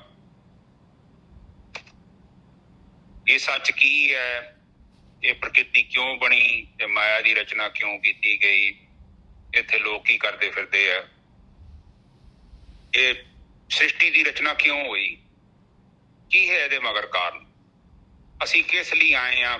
ਇੱਥੇ ਕੋਈ ਏਦਾਂ ਦਾ ਸਵਾਲ ਤੇ ਨਹੀਂ ਜਿਹਨੂੰ ਮੈਂ ਹੱਲ ਕਰਨਾ ਸੀ ਜਾਂ ਨਹੀਂ ਕਰ ਸਕਿਆ। ਇਹ ਸਵਾਲ ਤੁਹਾਡੇ ਨੇ, ਇਹ ਸਵਾਲ ਕੋਈ ਕਰਦਾ ਨਹੀਂ, ਕੋਈ ਵੀ ਨਹੀਂ ਕਰਨਾ ਚਾਹੁੰਦਾ। ਕਿਉਂ ਨਹੀਂ ਕਰਨਾ ਚਾਹੁੰਦਾ? ਮਾਇਆ ਇੰਨੀ ਪਾਵਰਫੁਲ ਆ, ਉਸਨੇ ਨਕਲੀ ਗਿਆਨ ਬਣਾ ਦਿੱਤਾ। ਇੱਕ ਗੱਲ ਯਾਦ ਰੱਖਿਓ, ਸੰਸਾਰ ਦੇ ਉੱਪਰ ਜਿੱਥੇ ਭੀੜ ਆ ਉੱਥੇ ਸਮਝ ਲਓ ਸੱਚ ਨਹੀਂ ਜੀ ਹੈਗਾ। ਜਿੱਥੇ ਵੀ ਭੀੜ ਆ, ਇਹ ਗੱਲ ਮੈਂ ਆਪ ਜੀ ਨੂੰ ਵੀ ਕਹਿਣਾ ਚਾਹੁੰਦਾ। ਗੁਰੂ ਗ੍ਰੰਥ ਸਾਹਿਬ 'ਚ ਤੇ ਥਾਂ ਥਾਂ ਤੇ ਲਿਖਿਆ, ਜਿੱਥੇ ਵੀ ਭੀੜ ਆ ਉੱਥੇ ਰੱਬ ਦਾ ਬਿਲਕੁਲ ਨਾਮ ਨਹੀਂ ਜੀ ਹੈਗਾ, ਕਿਉਂਕਿ ਭੀੜ ਦਾ ਵਿਸ਼ਾ ਨਹੀਂ ਹੈਗਾ। ਜ਼ਿਆਦਾ ਲੋਕ ਜਿਹੜੇ ਹੁੰਦੇ ਨੇ ਇਹ ਜਸਟ ਇਹ ਬੰਦੇ ਨੂੰ ਭਰਮਾ ਲੈਂਦੇ ਨੇ, ਜਿੱਦਾਂ ਭੇਡ ਚਾਲ। ਉੱਥੇ ਪ੍ਰੈਕਟੀਕਲੀ ਕੁਝ ਨਹੀਂ ਹੁੰਦਾ। ਕਾਫੀ ਵੱਡੇ ਵੱਡੇ ਬੰਦਿਆਂ ਨੂੰ ਮਿਲਣ ਦਾ ਮੈਨੂੰ ਮੌਕਾ ਮਿਲਿਆ, ਜਾਂ ਉਹਨਾਂ ਦੀ ਮੈਂ ਰਾਈਟਿੰਗ ਪੜਾਂਗਾ। ਉਹ ਕੇਵਲ ਮੈਨੂੰ 2-4 ਲਾਈਨਾਂ ਪੜ੍ਹਨ ਦੀ ਲੋੜ ਹੈ, ਜ਼ਿਆਦਾ ਨਹੀਂ। ਮੈਂ ਆਪਣੀ ਤਾਰੀਫ ਨਹੀਂ ਮੈਂ ਕਰਦਾ, ਇਹ ਪਲੀਜ਼ ਕਿਤੇ ਮੇਰੇ ਸ਼ਬਦਾਂ ਨੂੰ ਗਲਤ ਨਾ ਲੈ ਲਿਓ। ਬਾਕੀ ਹਰ ਇੱਕ ਬੰਦੇ ਦੀ ਆਪਣੀ ਇੱਕ ਅੰਡਰਸਟੈਂਡਿੰਗ ਹੁੰਦੀ ਹੈ, ਉਹ ਆਪਣੀ ਅੰਡਰਸਟੈਂਡਿੰਗ ਤੋਂ ਵੱਧ ਨਹੀਂ ਸਮਝ ਸਕਦਾ। ਇਸੇ ਕਰਕੇ ਬਾਣੀ ਕਹਿੰਦੀ ਆ ਕਿ ਜੇ ਕੋਈ ਸੱਚਾ ਬੰਦਾ ਹੈਗਾ ਤੇ ਉਹਦੀ ਭਾਸ਼ਾ ਨੂੰ ਸਮਝਣ ਦੇ ਲਈ ਅੱਗੇ ਉਸ ਲੈਵਲ ਦਾ ਬੰਦਾ ਚਾਹੀਦਾ ਹੈ, ਉਹੀ ਸਮਝੇਗਾ। ਨਹੀਂ ਤਾਂ ਹਰ ਇੱਕ ਬੰਦਾ ਕੀ ਕਰਦਾ ਕਿ ਜਿੱਦਾਂ ਦੀ ਉਹਦੀ ਸੋਚ ਹੈ ਨਾ, ਉਹਨੂੰ ਉਦਾਂ ਹੀ ਪ੍ਰੋਸੈਸ ਕਰੇਗਾ। ਉਹਦੇ ਵਿੱਚੋਂ ਓਨਾ ਹੀ ਗਿਆਨ ਕੱਢ ਸਕਦਾ ਹੈ ਜਿੰਨਾ ਉਹਦੇ ਕੋਲ ਉਹਦੀ ਮਸ਼ੀਨ ਦੇ ਵਿੱਚ ਕੈਪੇਬਿਲਿਟੀ ਹੈ। ਇੱਕ ਬਹੁਤ ਇੱਕ ਪਰਮਾਤਮਾ ਵੱਲੋਂ ਸਾਡੇ ਅੰਦਰ ਇੱਕ ਕੈਪੈਸਿਟੀ ਹੈ। ਜਿੱਦਾਂ ਦੇਖੋ, ਤੁਸੀਂ ਬਦਾਮ ਰੋਗਨ ਕਢਾਉਣਾ ਹੈ ਨਾ, ਤੇ ਅੰਮ੍ਰਿਤਸਰ ਕਈ ਦੁਕਾਨਾਂ ਨੇ, ਸਾਰੀਆਂ ਦੁਕਾਨਾਂ ਦੇ ਜਿਹੜੀਆਂ ਮਸ਼ੀਨਾਂ ਨੇ ਜਾਂ ਚਲਾਉਣ ਵਾਲੇ ਕਾਰੀਗਰ ਸੇਮ ਨਹੀਂ ਆ। ਹਰ ਇੱਕ ਬੰਦੇ ਦੀ ਆਪਣੀ ਕੈਪੈਸਿਟੀ ਹੈ। ਕੋਈ 700 ਗ੍ਰਾਮ ਵੀ ਕੱਢ ਸਕਦਾ, ਕੋਈ 500 ਵੀ ਕੱਢ ਸਕਦਾ ਬਦਾਮ ਰੋਗਨ। ਹੋ ਸਕਦਾ ਮੇਰੇ ਵਰਗਾ ਥੋੜਾ ਜਿਹਾ ਜਿਹੜਾ ਘੱਟ ਗਿਆਨੀ ਆ, ਉਹ 400 ਗ੍ਰਾਮ ਵੀ ਕੱਢੇ, ਮੁੜ ਕੇ ਕਵੇ ਕਿ ਬਦਾਮ ਖਰਾਬ ਨਾ ਜਾਂ ਇਹਨਾਂ ਦੇ ਬਰਾਬਰ ਹੈ ਨਹੀਂ। ਪਰ ਜਿਵੇਂ ਜਿਵੇਂ ਕਾਰੀਗਰੀ ਵੱਧਦੀ ਜਾਂਦੀ ਹੈ, ਤਿਵੇਂ ਤਿਵੇਂ ਬਦਾਮ ਰੋਗਨ ਜ਼ਿਆਦਾ ਨਿਕਲਦਾ ਹੈ। ਚੀਜ਼ ਉਹੀ ਹੁੰਦੀ ਹੈ। ਇੱਥੇ ਪਤਾ ਕੀ ਹੁੰਦਾ ਹੈ, ਸੰਗਤ ਬੜੀ ਉੱਚ ਕੋਟੀ ਦੀ ਚਾਹੀਦੀ ਹੈ, ਮਾੜੀ ਮੋਟੀ ਸੰਗਤ ਨਹੀਂ। ਆਤਮ ਗਿਆਨੀ ਬੰਦਾ ਚਾਹੀਦਾ ਲੱਗੇ, ਕਿਉਂਕਿ ਆਤਮਾ ਦਾ ਗਿਆਨ ਇੱਕ ਤੇ ਤੁਸੀਂ ਗ੍ਰੰਥਾਂ ਨੂੰ ਪੜ੍ਹਨਾ, ਉਹ ਇੱਕ ਅਲੱਗ ਚੀਜ਼ ਹੈ। ਉਹਦੇ ਵਿੱਚ ਕਿੰਨਾ ਕੁ ਤੁਸੀਂ ਪ੍ਰੋਸੈਸ ਕਰੋਗੇ, ਜ਼ਿਆਦਾ ਨਹੀਂ ਕਰ ਸਕਦੇ ਤੁਸੀਂ, ਕੇਵਲ ਉਹਨਾਂ ਕੁ ਕਰੋਗੇ ਜਿੰਨਾ ਕੁ ਤੁਹਾਡੇ ਅੰਦਰ ਪਾਵਰ ਹੈ। ਬਾਣੀ ਜਦੋਂ ਪੜ੍ਹਦੇ ਆ, ਆਪਾਂ ਵਿਚਾਰ ਕਰਦੇ ਆ, ਇਹ ਜਿਹੜੇ ਬ੍ਰਹਮ ਗਿਆਨੀ ਆ ਨਾ, ਇਹ ਜਦੋਂ ਬਾਣੀ ਦੀ ਉਚਾਰਨਾ ਕਰਦੇ ਆ, ਫਿਰ ਇਹ ਆਉਣ ਵਾਲੀ ਸੰਗਤ ਨੂੰ ਦੱਸਣਾ ਚਾਹੁੰਦੇ, ਉਹਨਾਂ ਦਾ ਮਾਰਗਦਰਸ਼ਨ ਕਰਨਾ ਚਾਹੁੰਦੇ ਆ ਵੀ ਕਿ ਅਸੀਂ ਆਹ ਲੱਭਿਆ, ਸਾਡੀ ਜ਼ਿੰਦਗੀ ਦੀ ਇਹ ਪ੍ਰਾਪਤੀ ਹੈ। ਫਿਰ ਉਹ ਜਿਹੜੀ ਪ੍ਰਾਪਤੀ ਆ, ਉਹ ਫਿਰ ਆਉਣ ਵਾਲੀਆਂ ਨਸਲਾਂ ਵਾਸਤੇ ਲਿਖ ਕੇ ਚੱਲ ਜਾਂਦੇ ਆ। ਇਹ ਸਾਨੂੰ ਵੀ ਉਹੀ ਕੁਝ ਦਿੱਤਾ ਹੈ, ਪਰ ਇਹਨੂੰ ਪੜ੍ਹ ਕੇ ਵੀ ਕੋਈ ਨਹੀਂ ਚੱਲਦਾ, ਜ਼ਿਆਦਾਤਰ ਨਹੀਂ ਚੱਲਣਗੇ, ਕਿਉਂਕਿ ਹਰ ਕੋਈ ਬੰਦਾ ਆਪਣੀ ਬੁੱਧੀ ਦੇ ਅਨੁਸਾਰ ਹੀ ਇਹਨੂੰ ਪ੍ਰੋਸੈਸ ਕਰ ਸਕਦਾ ਹੈ। ਆਪ ਸਮਝੋ, ਰਜੋਗੁਣੀ, ਤਮੋਗੁਣੀ, ਸਤੋਗੁਣੀ ਜਿਹੜੀ ਬੁੱਧੀ ਹੈ, ਉਹ ਆਤਮ ਤੱਤ ਨੂੰ ਨਹੀਂ ਕੱਢ ਸਕਦੀ। ਉਹ ਗਿਆਨ ਨੂੰ ਕਿੱਦਾਂ ਪ੍ਰੋਸੈਸ ਕਰੂਗੀ? ਸਤੋਗੁਣੀ ਹੋਊਗੀ ਤੇ ਸਤੋਗੁਣੀ ਕਰ ਲੂ ਪ੍ਰੋਸੈਸ, ਰਜੋਗੁਣੀ ਹੋਈ ਤੇ ਰਜੋਗੁਣੀ ਪ੍ਰੋਸੈਸ ਕਰ ਲੂ, ਤਮੋਗੁਣੀ ਹੋਈ ਤੇ ਤਮੋਗੁਣ ਦੇ ਅਨੁਸਾਰ ਉਹਨੇ ਇਸ ਨੂੰ ਪ੍ਰੋਸੈਸ ਕਰ ਲੈਣਾ। ਇਹਨੇ ਉਹੀ ਚੀਜ਼ ਕੱਢਣੀ ਆ ਜਿਹੜੀ ਉਸ ਮਸ਼ੀਨ ਦੇ ਅੰਦਰ ਪਾਵਰ ਹੈਗੀ। ਇਸ ਕਰਕੇ ਸੰਗਤ ਬਹੁਤ ਇੰਪੋਰਟੈਂਟ ਹੈ ਜ਼ਿੰਦਗੀ 'ਚ। ਜੇਕਰ ਚੰਗੀ ਸੰਗਤ ਤੁਸੀਂ ਕੀਤੀ ਹੈ ਨਾ, ਆਪਣੇ ਘਰ ਪਰਿਵਾਰ ਵੇਖੋ, ਤੁਹਾਨੂੰ ਕੋਈ ਚੰਗੀ ਮੱਤ ਦੇਵੇ ਤੇ ਤੁਹਾਡਾ ਜੀਵਨ ਬੜਾ ਵਧੀਆ ਹੋ ਸਕਦਾ, ਤੇ ਤੁਹਾਨੂੰ ਕੋਈ ਪੁੱਠੀ ਮੱਤ ਦੇ ਦੇ ਤੇ ਤੁਹਾਨੂੰ ਕਾਫੀ ਜ਼ਿਆਦਾ ਜ਼ਿੰਦਗੀ 'ਚ ਮੁਸ਼ਕਲਾਂ, ਸਮੱਸਿਆਵਾਂ ਨੂੰ ਵੇਖਣਾ ਪਵੇਗਾ। ਇਹ ਸੱਚ ਹੈਗਾ ਜੇਕਰ ਬੰਦਾ ਸੋਚੇ ਤੇ, ਠੀਕ ਹੈ। ਕਿਉਂਕਿ ਸਾਨੂੰ ਜਿਹੜੇ ਸਲਾਹ ਦੇਣ ਵਾਲੇ ਹੁੰਦੇ ਆ, ਕਈ ਵਾਰੀ ਤੇ ਵਧੀਆ ਸਲਾਹ ਦਿੰਦੇ ਨੇ, ਤੇ ਅਸੀਂ ਉਹਨੂੰ ਜਦੋਂ ਆਪਣੇ ਜੀਵਨ 'ਚ ਲਾਗੂ ਕਰਦੇ ਹਾਂ ਤੇ ਸਾਡੇ ਜੀਵਨ 'ਚ ਉਚਾਈ ਆਉਂਦੀ ਹੈ। ਕੁਝ ਫੈਸਲੇ ਹੁੰਦੇ ਆ, ਹਨਾ। ਕਈ ਵਾਰੀ ਆਪਾਂ ਵੀ ਕਨਫਿਊਜ਼ ਹੁੰਦੇ ਆ। ਹਮੇਸ਼ਾ ਹੀ ਦੋ ਹੀ ਰਸਤੇ ਹੁੰਦੇ ਆ, ਪਤਾ ਵੀ ਸਾਨੂੰ ਅਸੀਂ ਕੀ ਕਰਨਾ, ਪਰ ਫਿਰ ਵੀ ਸਾਡੇ ਭੈਣ ਭਰਾ, ਸਾਡੇ ਵੱਡੇ ਮਾਂ ਬਾਪ, ਅਸੀਂ ਉਹਨਾਂ ਕੋਲ ਡਿਸਕਸ ਕਰਦੇ ਹਾਂ ਕਿ ਬਈ ਆਹ ਏਦਾਂ ਹੈ ਕਿ ਮੈਂ ਏਦਾਂ ਖਲੋਤਾ ਮੋੜ ਦੇ ਉੱਤੇ, ਦੋ ਰਸਤੇ ਆ, ਤੇ ਫਿਰ ਇੱਥੇ ਮੈਂ ਕਿਹੜਾ ਫੈਸਲਾ ਕਰਾਂ? ਫਿਰ ਉਹ ਕਹਿੰਦੇ ਨੇ ਕਿ ਬੱਚੇ ਤੂੰ ਦੇਖ, ਇਹ ਜਿਹੜਾ ਤੇਰਾ ਚੌਂਕ ਹੈ ਨਾ, ਤੂੰ ਖਲੋਤਾ ਬੜਾ ਸਹੀ ਰਸਤੇ ਤੇ ਆ, ਬਟ ਇੱਥੇ ਜੇ ਤੂੰ ਆਹ ਰਸਤਾ ਅਪਣਾਏਗਾ ਤੇ ਤੈਨੂੰ ਪਹੁੰਚਣਾ ਤੂੰ ਵੀ ਮੰਜ਼ਿਲ ਤੇ ਆ, ਪਰ ਇਹ ਵਿੱਚ ਤੈਨੂੰ ਕਾਫੀ ਸਮੱਸਿਆਵਾਂ ਆਉਣੀਆਂ। ਤੇ ਜੇ ਤੂੰ ਆਹ ਰਸਤਾ ਅਪਣਾਉਣਾ ਹੈ ਤੇ ਆਉਣ ਵਾਲੇ ਸਮੇਂ 'ਚ ਤੇਰੇ ਜੀਵਨ 'ਚ ਕੀ ਹੋਵੇਗਾ? ਇਹ ਸਾਰੇ ਫੈਸਲੇ ਬੜੀ ਦੂਰ ਦ੍ਰਿਸ਼ਟੀ ਦੇ ਨਾਲ ਦੇਖਣੇ ਪੈਂਦੇ ਆ। ਫਿਰ ਤੁਸੀਂ ਫੈਸਲਾ ਕਰੋਗੇ ਨਾ ਤੇ ਉਹਦੇ ਨਾਲ ਤੁਹਾਡਾ ਜੀਵਨ ਥੋੜਾ ਸੌਖਾ ਹੋ ਜਾਊਗਾ। ਤੇ ਜਦੋਂ ਆਪਾਂ ਜੋਸ਼ 'ਚ ਆ ਕੇ ਕੋਈ ਫੈਸਲੇ ਕਰਦੇ ਆ ਤੇ ਉਹਦਾ ਇੰਪੈਕਟ ਤੁਹਾਡੇ ਆਉਣ ਵਾਲੇ ਜੀਵਨ ਤੇ ਪੈਣਾ। ਕਈ ਐਸੀਆਂ ਗਲਤੀਆਂ ਬੰਦਾ ਕਰਦਾ ਹੈ ਕਿ ਜਦੋਂ ਗਲਤੀ ਕਰ ਲੈਂਦਾ ਹੈ ਨਾ ਫਿਰ ਉਹਨੂੰ ਸਹੀ ਨਹੀਂ ਕਰ ਸਕਦੇ। There is no chance, you cannot fix। ਇਸ ਲਈ ਕਹਿੰਦੇ ਕਿ ਇੱਕ ਨਾ ਪਹਿਲਾਂ ਮੈਂ ਕੋਰਸ ਕਰਦਾ ਹੁੰਦਾ ਸਾਂ ਤੇ ਉਹਨੂੰ ਕੋਰਸ ਨੂੰ ਕਹਿੰਦੇ ਸੀ ਫਾਇਰ ਫਾਈਟਿੰਗ। ਪਹਿਲਾਂ ਫਾਇਰ ਫਾਈਟਿੰਗ ਦਾ ਕੋਰਸ ਸੀ।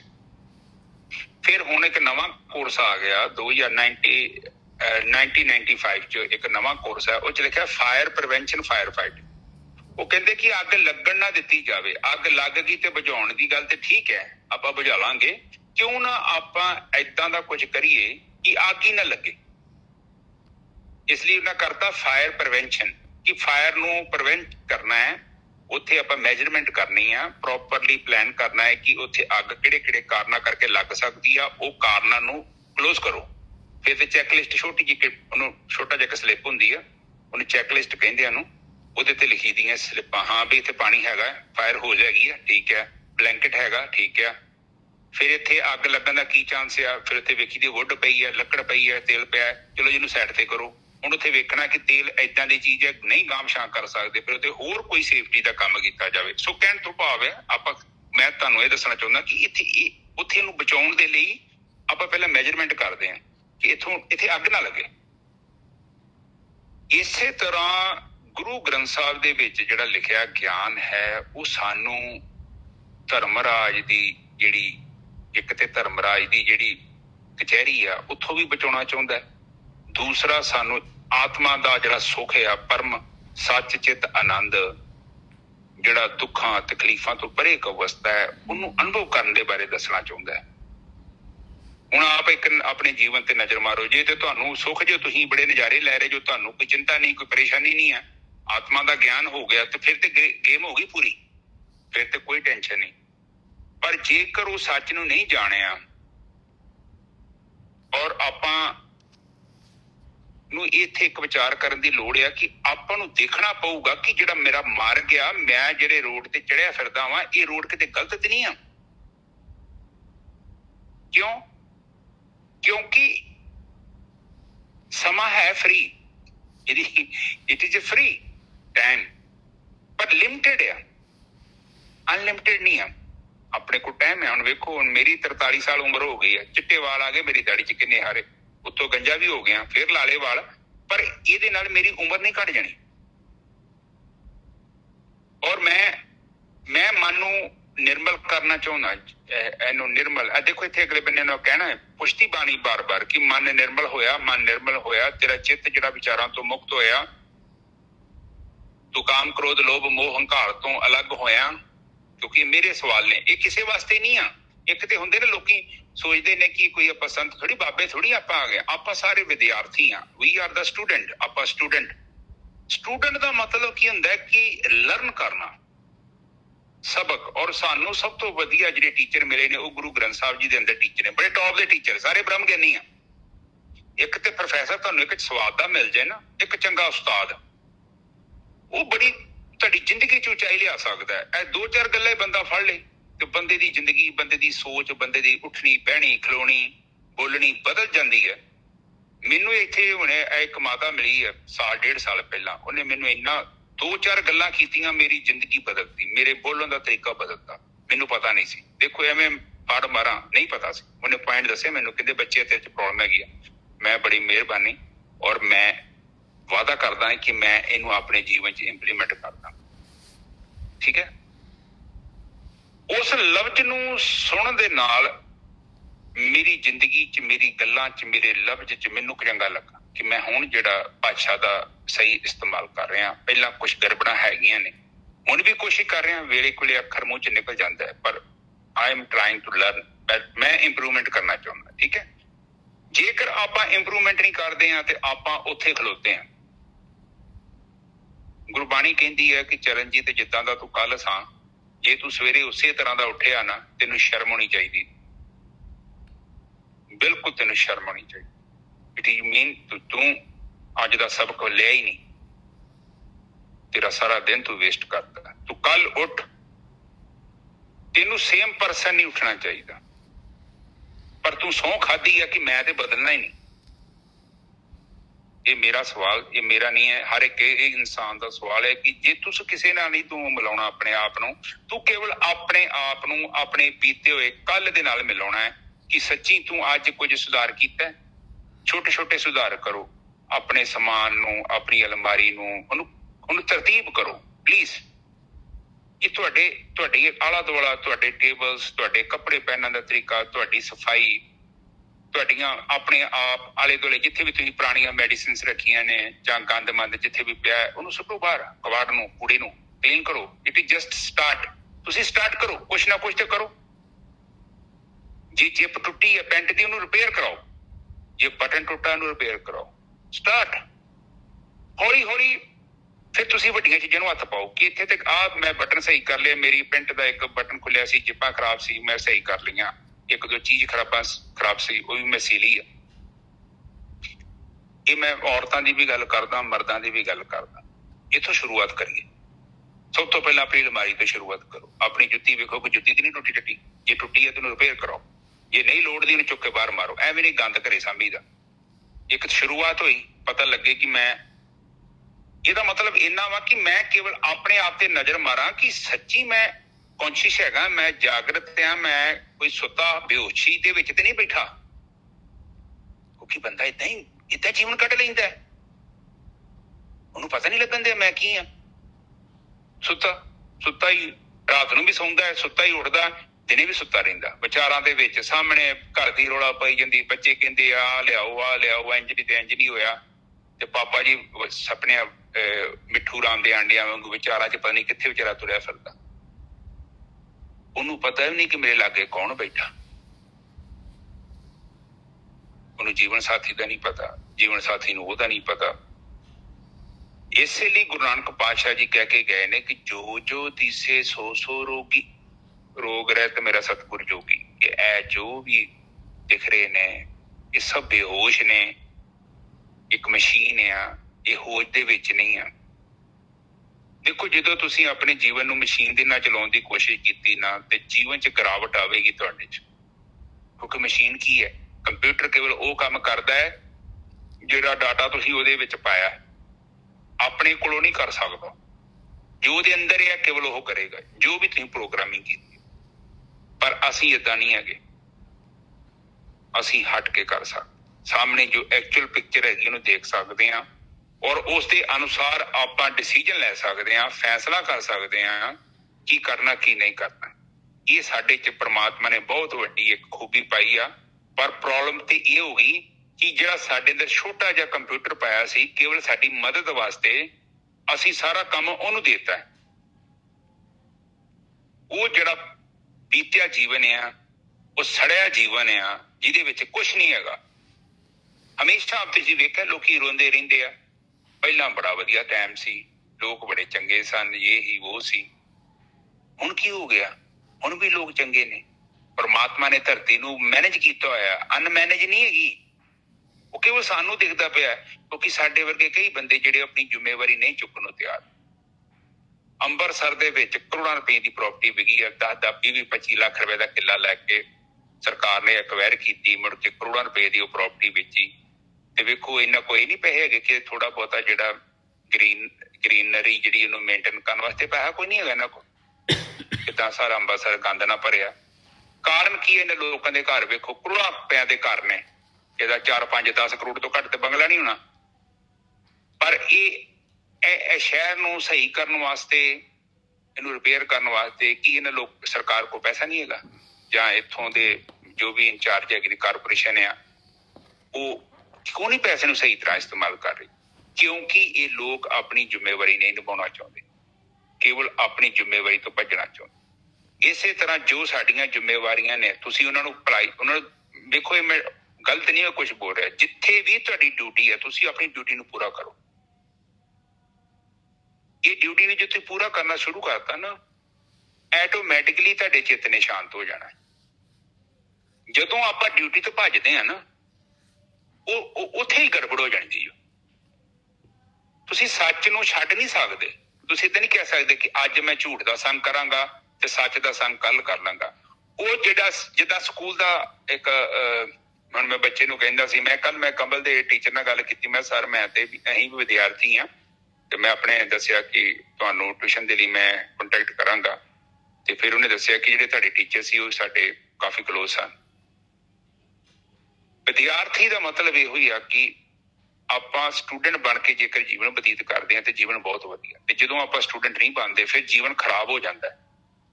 ਤੁਸੀਂ ਉਹਨਾਂ ਨੇ ਇਹ ਦੱਸਿਆ ਕਿ ਹੁਣ ਬੱਚੇ ਨੂੰ 2 ਦਿਨ ਨਾਲ ਲਿਆਓ, 3 ਦਿਨਾਂ ਤੋਂ ਬਾਅਦ ਨਵਾਂ ਚੈਪਟਰ ਸ਼ੁਰੂ ਕਰਾਂਗੇ, ਫਿਰ ਇਹਨੂੰ ਵਿੱਚ ਵਾੜਾਂਗੇ ਆਪਾਂ। ਉਹ ਕਹਿੰਦਾ ਕਿ ਜਦੋਂ ਇੱਕ ਚੈਪਟਰ ਚੱਲਦਾ ਨਾ ਤੇ ਉਹਦੇ ਵਿੱਚ ਜੇ ਇੱਕ ਦਿਨ ਵੀ ਮਿਸ ਹੋ ਗਿਆ ਨਾ ਤੇ ਅਗਲਾ ਸਮਝ ਨਹੀਂ ਆਉਣਾ।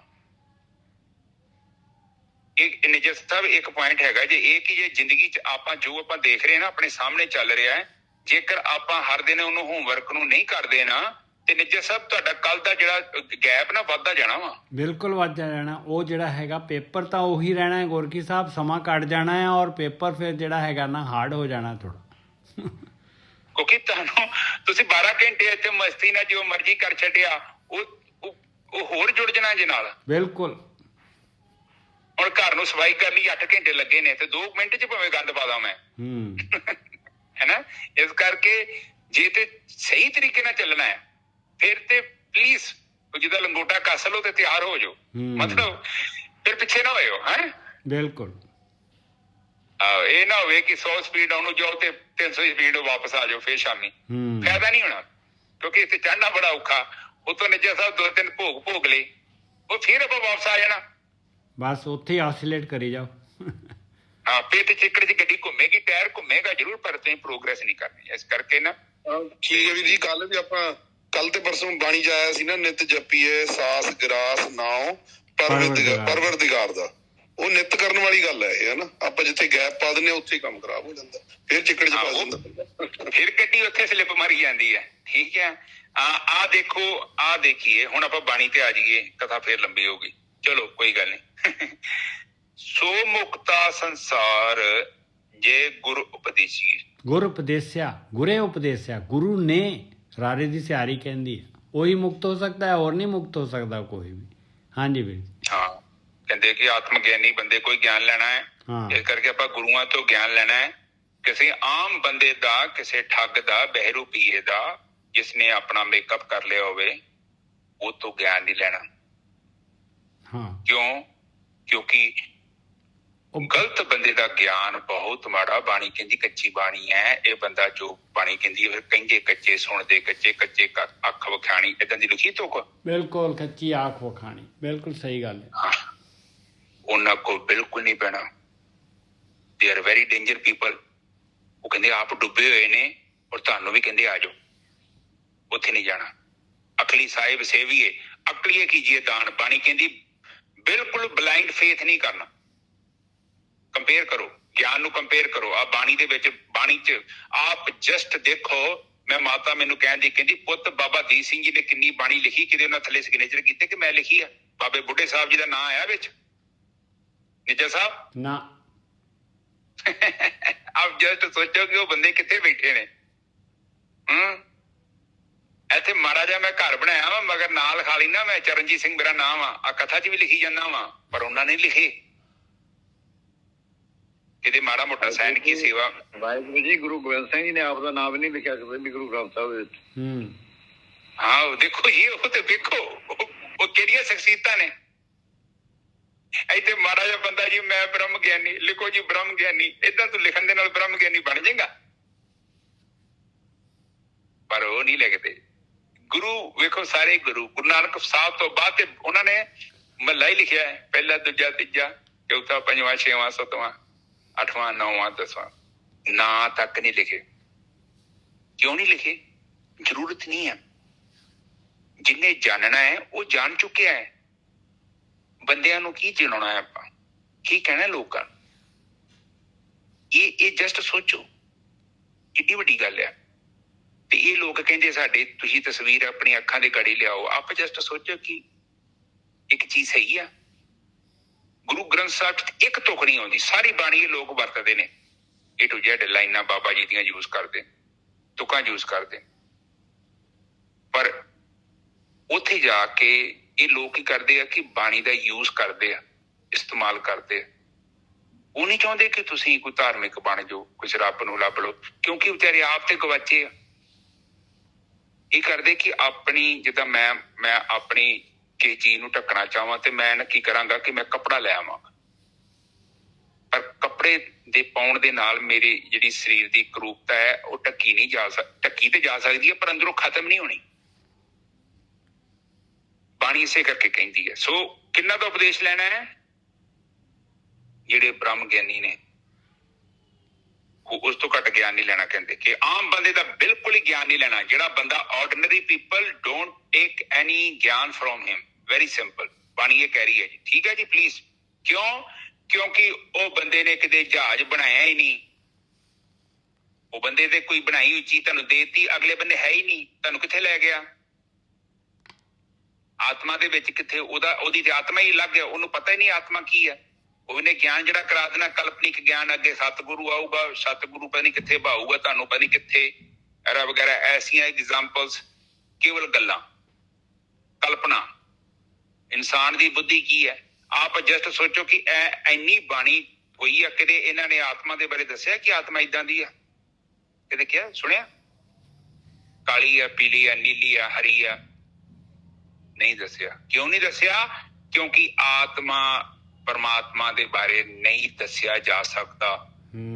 ਉਹਦੇ ਕੇਵਲ ਗੁਣਾਂ ਦੇ ਬਾਰੇ ਗੱਲ ਕੀਤੀ ਜਾ ਸਕਦੀ ਆ, ਪਰ ਇਹ ਸਭ ਦੱਸਦੇ ਆ ਨਿੱਜਰ ਸਾਹਿਬ। ਬਿਲਕੁਲ। ਕਿ ਉੱਥੇ ਗੁਰੂ ਏਦਾਂ ਮਿਲੂ, ਤੁਹਾਨੂੰ ਫਲਾਣਾ ਮਿਲੂ, ਢਿਮਕਾ ਮਿਲੂ, ਉੱਥੇ ਨਦੀ ਦੇ ਵਿੱਚੋਂ ਤੁਹਾਨੂੰ ਕੱਢ ਕੇ ਖਾਣਾ ਪਊਗਾ। ਕਿਉਂ? ਕਿਉਂਕਿ ਇਹਨਾਂ ਨੂੰ ਪਤਾ ਨਹੀਂ, ਵਿਚਾਰਿਆਂ ਨੂੰ ਭਟਕ ਗਏ। ਇਸ ਕਰਕੇ ਗੁਰੂਆਂ ਨੇ ਤੇ ਏਦਾਂ ਦੀ ਕੋਈ ਲਫ਼ਜ਼ ਨਹੀਂ ਲਿਖਿਆ ਨਾ। ਕਿਉਂ ਨਹੀਂ ਲਿਖਿਆ? ਕਿਉਂਕਿ ਲਿਖ ਹੀ ਨਹੀਂ ਸਕਦਾ ਉਹਦੇ ਬਾਰੇ।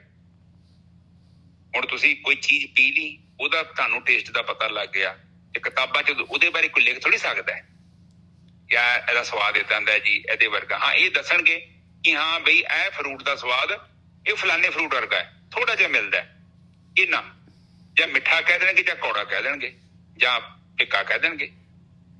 ਇਸ ਤੋਂ ਵੱਧ ਤੇ ਕੀ ਮਿੱਠਾ, ਫਿੱਕਾ, ਕੌੜਾ ਇਹ ਕੋਈ ਟੇਸਟ ਹੋਇਆ? ਨਹੀਂ, ਕੋਈ ਟੇਸਟ ਨਹੀਂ ਦੱਸ ਸਕਦਾ। ਉਹ ਤੇ ਖਾਓਗੇ ਤੇ ਅਨੁਭਵ ਕਰੋਗੇ। ਆਤਮਾ ਇਟ ਜਸਟ ਅਨੁਭਵ ਦਾ ਵਿਸ਼ਾ ਹੈ। ਤੁਸੀਂ ਅਨੁਭਵ ਕਰੋਗੇ, ਤੁਸੀਂ ਜਾਣਗੇ।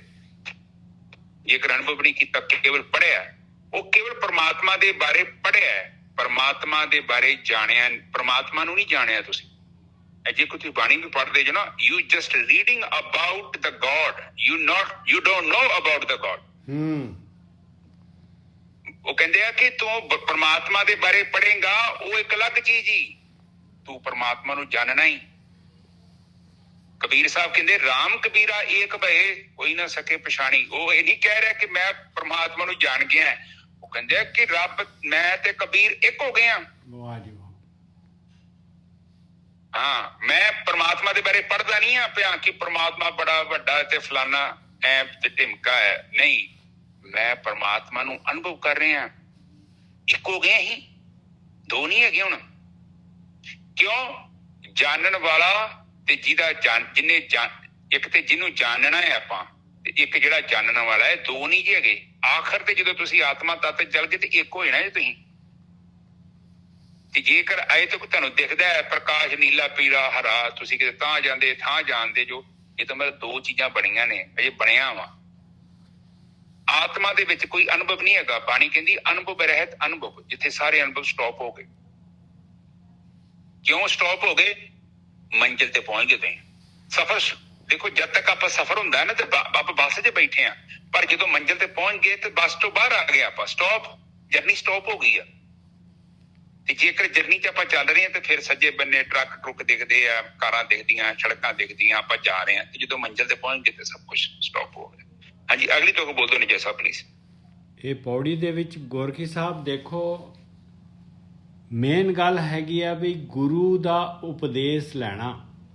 ਬਸ ਜਿਹਨੇ ਵੀ ਗੁਰੂ ਦਾ ਉਪਦੇਸ਼ ਲਿਆ, ਬਾਕੀ ਸਾਰੀ ਪੂਰੀ ਦੀ ਪੂਰੀ ਪੌੜੀ ਦੇ ਵਿੱਚ ਜਿਹੜਾ ਹੈਗਾ ਉਹਦਾ ਰਿਜ਼ਲਟ ਦੇ ਰਹੀ ਹੈ ਬਾਣੀ। ਬਸ ਜਿਹਨੇ ਗੁਰੂ ਦਾ ਉਪਦੇਸ਼ ਲਿਆ ਸੋ ਮੁਕਤਾ ਸੰਸਾਰ ਜੇ ਗੁਰੇ ਉਪਦੇਸਿਆ। ਜਿਹੜਾ ਗੁਰੂ ਦਾ ਉਪਦੇਸ਼ ਲਿਆ, ਉਹਦੇ ਉਪਦੇਸ਼ ਤੇ ਚੱਲਿਆ, ਉਹ ਮੁਕਤ ਹੋ ਜਾਏਗਾ। ਤਿਸਕੀ ਗਈ ਬਲਾਏ ਮਿਟੇ ਅੰਦੇਸਿਆ, ਉਹਦੀ ਬਲਾ ਚਲੀ ਗਈ, ਮਾਇਆ ਚਲੀ ਗਈ, ਅੰਦੇਸੇ ਮਿਟ ਗਏ। ਤਿਸਕਾ ਦਰਸ਼ਨ ਦੇਖ ਜਗਤ ਨਿਹਾਲ ਹੋਏ। ਹੁਣ ਜਿਹੜਾ ਹੈਗਾ ਉਹ ਉਚਾਈ ਤੇ ਚਲਾ ਗਿਆ, ਉਹ ਵੀ ਬਣ ਗਿਆ ਬ੍ਰਹਮ ਗਿਆਨੀ। ਉਹਦਾ ਦਰਸ਼ਨ ਦੇਖ ਕੇ ਸੰਸਾਰ ਨੇ ਨਿਹਾਲੋ ਨਿਹਾਲ ਹੋਣਾ ਹੀ ਹੋਣਾ ਹੈ ਖੁਸ਼ਹਾਲ। ਜਨ ਕੇ ਸੰਗ ਨਿਹਾਲ ਪਾਪਾਂ ਮੈਲ ਧੋਏ।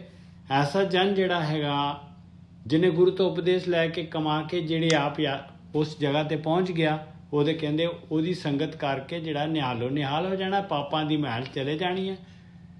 ਅੰਮ੍ਰਿਤ ਸਾਚਾ ਨਾਮ ਉੱਥੇ ਜਾਪੀਏ, ਉਹਦੀ ਸੰਗਤ ਦੇ ਵਿੱਚ ਪਰਮੇਸ਼ਰ ਦਾ ਨਾਮ ਧਿਆਨ ਸਿਮਰਨ ਜਿਹੜਾ ਹੈਗਾ ਨਾਮ ਤਨ ਇਕੱਠਾ ਹੁੰਦਾ ਹੈ ਭਾਈ। ਮਨ ਕੋ ਹੋਏ ਸੰਤੋਖ ਭੁੱਖਾ ਤਰਾਪੀਏ, ਔਰ ਮਨ ਵੀ ਪੂਰੀ ਤਰ੍ਹਾਂ ਰੱਜ ਜਾਂਦਾ ਹੈ, ਸੰਤੋਖ ਹੋ ਜਾਂਦਾ ਹੈ, ਸੰਤੋਸ਼ ਦੇ ਵਿੱਚ ਆ ਜਾਂਦਾ ਹੈ ਮਨ, ਸਤ ਸੰਤੋਖ। ਜਿਸ ਘਟ ਵਸਿਆ ਨਾਉ ਤਿਸ ਬੰਧਨ ਕਾਟੀਏ। ਜਿਹਦੇ ਘਟ ਦੇ ਵਿੱਚ ਨਾਮ ਵਸ ਗਿਆ, ਜਿਹੜਾ ਇਨਸਾਨ ਜਿਹੜਾ ਗੁਰੂ ਦੀ ਮੱਤ ਲੈ ਕੇ ਧਿਆਨ ਸਿਮਰਨ ਨੂੰ ਆਪਣਾ ਜੀਵਨ ਬਣਾ ਲਿਆ, ਜਿਹਨੇ ਆਪਣੇ ਵਿਚਾਰ ਬੰਦ ਕਰਨੇ ਸ਼ੁਰੂ ਕਰ ਦਿੱਤੇ, ਗੁਰ ਪ੍ਰਸਾਦ ਦੇ ਕਿਨੇ ਵਿਰਲੇ ਹਰ ਤਨ ਖਾਟੀਏ। ਉਹਨੇ ਗੁਰੂ ਤੋਂ ਗਿਆਨ ਲੈ ਕੇ ਗੁਰੂ ਦੀ ਬ੍ਰਹਮ ਗਿਆਨੀਆਂ ਦੀ ਸੰਗਤ ਕਰਕੇ ਉਹ ਵਿਰਲਾ, ਕੋਈ ਵਿਰਲਾ ਜਿਹੜਾ ਹੈਗਾ ਨਾਮ ਧਨ ਖੱਟੀ ਕਰਦਾ ਹੈ ਭਾਈ, ਔਰ ਉਹਦੇ ਨਾਲ ਮੁਕਤ ਹੋ ਜਾਂਦਾ ਹੈ ਅੰਮ੍ਰਿਤ ਰਸ ਪੀ ਕੇ। ਹਾਂਜੀ ਵੀਰ ਜੀ। ਹਾਂਜੀ ਠੀਕ ਹੈ ਜੀ, ਆਪਾਂ ਫਿਰ ਚੱਲਦੇ ਹਾਂ, ਥੋੜਾ ਥੋੜਾ ਬੋਲ ਦਿੰਦੇ ਹਾਂ। ਪਹਿਲੀ ਗੱਲ ਤੇ ਉਹ ਕਹਿੰਦੇ ਉਹ ਉਪਦੇਸ਼ ਲਓ, ਤੇ ਕਹਿੰਦੇ ਉਹ ਜਿਹੜਾ ਵੀ ਉਪਦੇਸ਼ ਲਏਗਾ ਜੀ ਉਹ ਫਿਰ ਜਦੋਂ ਉਹ ਮੁਕਤ ਹੋ ਜਾਏਗਾ ਜੀ। ਉਪਦੇਸ਼ ਲੈਣ ਦਾ ਮਤਲਬ ਕੇਵਲ ਗੱਲਾਂ ਸੁਣ ਕੇ ਬੰਦ ਨਹੀਂ ਕਰ ਦਿੰਦਾ ਵਿਸ਼ਾ, ਕੇਵਲ ਬੁੱਧੀ ਮੰਡਲ ਨਹੀਂ, ਗੱਲਾਂ ਦਾ ਰਸ ਨਹੀਂ, ਉੱਥੇ ਪ੍ਰੈਕਟੀਕਲ ਜੀਵਨ ਚਲਾਏਗਾ। ਬਸ ਬਸ ਬਸ। ਕਿਉਂਕਿ ਉਹ ਕਹਿਣਾ ਉਹਨਾਂ ਨੇ ਕਹਿਣਾ ਫਸਲ ਬੀਜ, ਫਿਰ ਫਸਲ ਬੀਜੋਗੇ ਤੇ ਫਸਲ ਤੇ ਉਗਣੀ ਹੈ। ਹਾਂ,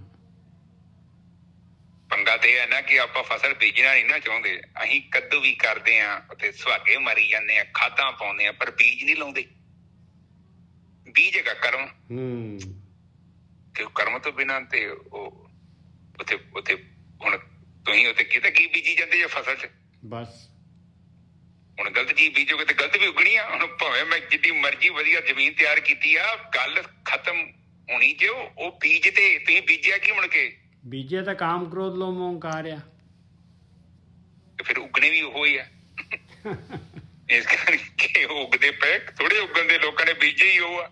ਉਹ ਤੇ ਕਹਿੰਦੇ ਆ ਕਿ ਕੋਈ ਵਿਰਲਾ ਇੱਕ ਅੱਧਾ ਹੀ ਹੁੰਦਾ ਵਾ ਜਿਹੜਾ ਨਾਮ ਬੀਜਣਾ ਚਾਹੁੰਦਾ ਹੈ, ਬਾਕੀ ਤੇ ਦੂਜਾ ਹੀ ਸਮਾਨ ਬੀਜੀ ਜਾਂਦੇ ਆ। ਤੇ ਜਿਹੜਾ ਬੀਜਦੇ ਆ ਤੇ ਫਿਰ ਸੰਸਾਰ ਤੇ ਉਗਣ ਵੀ ਬਥੇਰਾ ਦੇ ਆ, ਲੋਕੀ ਲਈ ਜਾਂਦੇ ਵੱਢ ਕੇ ਪੰਡਾਂ ਭਰ ਕੇ। ਸਹੀ ਗੱਲ ਹੈ ਜੀ। ਤੇ ਫਿਰ ਕਹਿੰਦੇ ਆ ਸਭ ਤੋਂ ਪਹਿਲੀ ਗੱਲ ਆ ਅੰਦੇਸ਼ੇ ਜਿਹੜੇ ਮਿਟ ਜਾਂਦੇ ਆ, ਫਿਕਰਾਂ ਮਿਟ ਜਾਂਦੀਆਂ, ਚਿੰਤਾ ਦੂਰ ਹੋ ਜਾਂਦੀਆਂ ਜੀ। ਫਿਰ ਕਹਿੰਦੇ ਇਸ ਦਾ ਦਰਸ਼ਨ। ਹਾਂ, ਦਰਸ਼ਨ ਦਾ ਮਤਲਬ ਇਹੋ ਹੀ ਆ ਕਿ ਉਹ ਜਿਹੜਾ ਗਿਆਨ ਹੁੰਦਾ ਨਾ, ਦੇਖੋ ਗੁਰਮੁਖ ਜਦੋਂ ਬ੍ਰਹਮ ਗਿਆਨੀ ਆਪਾਂ ਨੂੰ ਗਿਆਨ ਕਰਾਉਂਦੇ ਆ, ਉਹਨੂੰ ਸੁਣਨ ਦੇ ਨਾਲ ਨਾ ਸਾਡੇ ਮਨ ਦੇ ਅੰਦਰ ਜਿਹੜੇ ਗਲਤ ਵਿਚਾਰ ਹੁੰਦੇ ਨਾ, ਉਹ ਉਲਝਣਾ ਜਿਹੜੀਆਂ ਸੁਲਝ ਜਾਂਦੀਆਂ। ਸਾਡੇ ਜੀਵਨ 'ਚ ਕਲੈਰਿਟੀ ਆ ਜਾਂਦੀ ਆ। ਜਿੱਦਾਂ ਮਤਲਬ ਦੇਖੋ ਪਤਾ ਕੀ ਹੁੰਦਾ ਹੈ, ਲੈਣਾ ਦੇਣਾ ਤੇ ਕੁਛ ਵੀ ਨਹੀਂ, ਨਾ ਤੁਸੀਂ ਮੈਨੂੰ ਕੁਝ ਦੇਣਾ ਤੇ ਨਾ ਮੈਂ ਤੁਹਾਨੂੰ ਕੁਝ ਦੇਣਾ। ਆਪਾਂ ਤੇ ਕੇਵਲ ਵਿਚਾਰਾਂ ਦੀ ਸਾਂਝ ਕਰਦੇ ਹਾਂ। ਤੁਸੀਂ ਵੇਖੋ ਕਿੰਨੇ ਟਾਈਮ ਤੋਂ ਕਥਾ ਸੁਣਦੇ ਆ ਰਹੇ। ਮੇਰੇ ਸ਼ੀਸ਼ੇ ਤੇ ਨਾ ਕਿ ਗੰਦ ਮੰਦ ਲੱਗ ਗਿਆ। ਦੇਣਾ ਲੈਣਾ ਕੁਛ ਨਹੀਂ, ਕੋਈ ਦੇ ਥੋੜੀ ਸਕਦਾ ਕਿਸੇ ਨੂੰ, ਕਿਸੇ ਦੀ ਕਿੱਥੇ ਹਿੰਮਤ ਹੈ। ਇਹ ਸ਼ੀਸ਼ੇ ਦੇ ਅੰਦਰ ਇੱਕ ਵਾਈਪਰ ਲਾ, ਛੋਟਾ ਜਿਹਾ ਵਾਈਪਰ ਆ, ਉੱਥੇ ਥੱਲੇ ਇੱਕ ਸੁੱਚ ਆ, ਉਹਨੂੰ ਨੱਪੋਗੇ ਨਾ ਵਾਈਪਰ ਦੇ ਨਾਲ ਪਾਣੀ ਵੀ ਵੱਜਦਾ ਤੇ ਐਨ ਸ਼ੀਸ਼ੇ ਤੇ ਵਾਈਪਰ ਘੁੰਮਦਾ। ਐਨ ਸ਼ੀਸ਼ਾ ਤੁਹਾਡਾ, ਗੱਡੀ ਤੁਹਾਡੀ, ਨਾ ਕੁਛ ਲੈਣਾ ਨਾ ਕੁਛ ਦੇਣਾ। ਉਹ ਕਹਿੰਦਾ ਕਿ ਭਾਈ ਆਹ ਸੋਚੇ ਨੂੰ ਤਾਂ ਕਰ ਤੇ ਮਹਾਰਾਜ ਨਾ ਵਾਈਪਰ ਚਲਾ ਲਾ, ਤੇਰੀ ਜ਼ਿੰਦਗੀ 'ਚ ਕਲੈਰਿਟੀ ਆ ਜਾਊਗੀ। ਵਿਚਾਰ ਰੋਕ ਲੈ ਥੋੜੇ ਜਿਹੇ ਸਮੇਂ ਲਈ। ਵਿਜੇ ਸਾਹਿਬ ਬਿਲਕੁਲ ਸਹੀ ਗੱਲ ਹੈ। ਇਸ ਤੋਂ ਵੱਧ ਗੱਲ ਨਹੀਂ ਹੋਈ। ਉਹ ਕਹਿੰਦੇ ਵਾਈਪਰ ਚਲਾ, ਤੇ ਵਾਈਪਰ ਕਿੱਥੇ ਆ? ਧਿਆਨ ਦੇ ਵਿੱਚ। ਧਿਆਨ 'ਚ ਹੀ ਵਾਈਪਰ ਹੈ, ਹੋਰ ਤੇ ਕਿਤੇ ਵਾਈਪਰ ਨਹੀਂ ਹੈ। ਮਨ ਨੂੰ ਰੋਕਣਾ ਹੈ। ਜਦੋਂ ਮਨ ਨੂੰ ਰੋਕ ਦਿੱਤਾ,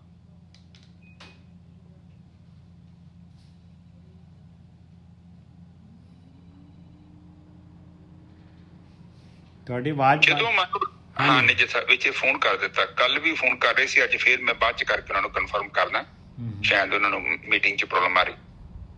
ਮਨ ਨੂੰ ਰੋਕਣ ਦਾ ਤਰੀਕਾ ਹੈ ਸਭ ਤੋਂ ਪਹਿਲਾਂ ਪ੍ਰਮਾਤਮਾ ਦੇ ਚਰਨਾਂ 'ਚ ਅਰਦਾਸ। ਫਿਰ ਉਹ ਤੁਹਾਨੂੰ ਦੱਸਿਆ ਤੁਸੀਂ ਜਾਪ ਕਰ ਲਓ, ਉਸੇ ਤਰੀਕੇ ਨਾਲ ਹੀ ਉਹ ਰੁਕ ਜਾਂਦਾ, ਕੋਈ ਔਖਾ ਕੰਮ ਨਹੀਂ। ਮਨ ਰੁਕ ਗਿਆ 2-4 ਮਿੰਟ 2-4 ਸੈਕਿੰਡ ਵੀ ਰੁਕ ਗਿਆ ਨਾ ਤੇ ਪ੍ਰੋਗਰੈਸ ਹੋਣੀ ਹੈ। ਦੇਖੋ ਕਈ ਵਾਰੀ ਕੀ ਹੁੰਦਾ ਕਿ ਸਾਨੂੰ ਪਤਾ ਹੀ ਨਹੀਂ ਲੱਗਦਾ ਸਾਡਾ ਮਨ ਰੁਕਿਆ ਕਿ ਨਹੀਂ ਰੁਕਿਆ, ਬਾਕੀ ਰੁਕਣਾ ਹੀ ਰੁਕਣਾ ਮਨ, ਕਿਉਂਕਿ ਜਦੋਂ ਵੀ ਤੁਸੀਂ ਚੰਗੀ ਸੰਗਤ 'ਚ ਬਹਿ ਕੇ ਭਗਤੀ ਕੀਤੀ ਤੁਹਾਡੇ ਜੀਵਨ 'ਚ ਬਦਲਾਅ ਆਉਣਾ ਜ਼ਰੂਰੀ। ਫਿਰ ਕਿੱਦਾਂ ਪਤਾ ਲੱਗੂ ਕਿ ਮੇਰਾ ਮਨ ਰੁਕਿਆ ਕਿ ਨਹੀਂ ਰੁਕਿਆ? ਤੁਹਾਡੇ ਜੀਵਨ 'ਚ ਬਦਲਾਅ ਆਵੇਗਾ। ਜੇ ਹਜੇ ਕਾਮ, ਕ੍ਰੋਧ, ਲੋਭ, ਮੋਹ, ਹੰਕਾਰ ਦੇ ਔਗਣ ਉਸੇ ਤਰ੍ਹਾਂ ਬੈਠੇ ਆ, ਅੰਦਰੋਂ ਕੋਈ ਚਿੰਤਨ ਸ਼ਕਤੀ ਨਹੀਂ ਆਉਂਦੀ ਕਿ ਇਹ ਕੰਮ ਗਲਤ ਆ, ਇਹਨੂੰ ਨਹੀਂ ਕਰਨਾ, ਇਹਦਾ ਮਤਲਬ ਜੇ ਗੜਬੜ ਹੈ। ਬਿਲਕੁਲ। ਇੱਕ ਬਹੁਤ ਔਖਾ ਕੰਮ ਨਹੀਂ ਜੇ ਇਹ ਚੈੱਕ ਕਰਨ ਦੇ ਲਈ, ਤਾਂ ਨਾ ਤਾਂ ਕਿਸੇ ਨੂੰ ਦੱਸਣਾ ਨਿੱਜਰ ਸਾਹਿਬ। ਹਾਂ, ਜੇ ਅੰਦਰ ਥੋੜੀ ਬਹੁਤੀ ਸ਼ਕਤੀ ਹੈਗੀ ਹੈ, ਉਹ ਚਰਨਜੀਤ ਇਹ ਕੰਮ ਨਹੀਂ ਉਹ ਕਰਨਾ। ਵਾਹਿਗੁਰੂ ਜੀ, ਜਦੋਂ ਆਪਾਂ ਨਾ ਵਿਚਾਰਾਂ ਨੂੰ ਰੋਕ ਲਿਆ, ਇਹਦੇ ਨਾਲ ਹੀ ਮੇਰਾ ਖਿਆਲ ਹੈ ਤੁਸੀਂ ਦੱਸੋ ਕਿ ਮਨ ਰੁਕ ਜਾਂਦਾ। ਏਦਾਂ ਆਪਾਂ ਵਿਚਾਰਾਂ ਨੂੰ ਰੋਕ ਲਿਆ, ਉਸ ਵੇਲੇ ਵਿਚਾਰ ਹੀ ਮਨ ਤੇ ਵਿਚਾਰ ਫਰਕ ਥੋੜੀ ਹੈਗੇ, ਇੱਕੋ ਹੀ ਤਾਂ ਹੈ। ਮਨ ਤੇ ਵਿਚਾਰ ਦੋ ਨਹੀਂ ਹੈਗੇ। ਮਨ ਹੀ ਵਿਚਾਰ ਦਾ ਰੂਪ ਚ ਸਾਹਮਣੇ ਪ੍ਰਗਟ ਹੁੰਦਾ ਹੈ। ਬਾਣੀ ਕੀ ਕਹਿੰਦੀ ਆ? ਰਾਮਾਨੰਦ ਜੀ ਨੇ ਕਿਹਾ ਨਾ, ਦੇਖੋ ਤੁਕ ਨੂੰ ਆਪ ਸਮਝੋ ਪਲੀਜ਼, ਕਿਉਂਕਿ ਇਹ ਆਤਮਾ ਦੀ ਗੱਲ ਆ। ਵਿਚਾਰ ਨੂੰ ਵੇਖਣ ਵਾਲੀ ਸਤਾ ਵਾਂ ਆਪਾਂ, ਆਤਮਾ ਵਾਂ ਆਪਾਂ, ਸਾਖੀ ਹੈਗੇ ਆ, ਸਾਖੀ ਆਪਾਂ ਰੱਬ ਹੀ ਆ, ਆਪਾਂ ਰੱਬ ਆ, ਰੱਬ ਬ੍ਰਹਮ ਆ। ਪਰ ਕਿਹੜਾ ਬ੍ਰਹਮ? ਬ੍ਰਹਮ ਦਾ ਉਹ ਛੋਟਾ ਜਿਹਾ ਕਣ ਜਿਹੜਾ ਰਸਾਂ ਦੇ ਵਿੱਚ ਭਟਕ ਗਿਆ, ਉਸ ਪਰਮਾਤਮਾ ਦੀ ਛੋਟੀ ਜਿਹੀ ਅੰਸ਼ ਆ। ਉਹ ਤਾਂ ਬਹੁਤ ਵੱਡਾ ਹੈ, ਉਹ ਤੇ ਕਾਫੀ ਵੱਡਾ, ਮਤਲਬ ਉਹਨੂੰ ਕਹਿ ਵੀ ਨਹੀਂ ਸਕਦੇ ਕਿੱਡਾ ਕੁ ਵੱਡਾ, ਪਰ ਵੱਡਾ, ਪਰ ਛੋਟਾ ਜਿਹਾ ਹਿੱਸਾ ਵਾ, ਉਹਦੀ ਛੋਟੀ ਜਿਹੀ ਚੇਤਨਾ ਭਟਕ ਗਏ ਆਪਾਂ। ਉਹ ਕਹਿੰਦੇ ਕਤ ਜਾਈਏ ਰੇ ਘਰ ਲਾਗੋ ਰੰਗ, ਮੇਰਾ ਚਿੱਤ ਨਾ ਚੱਲੇ ਮਨ ਭਇਓ ਭੰਗ।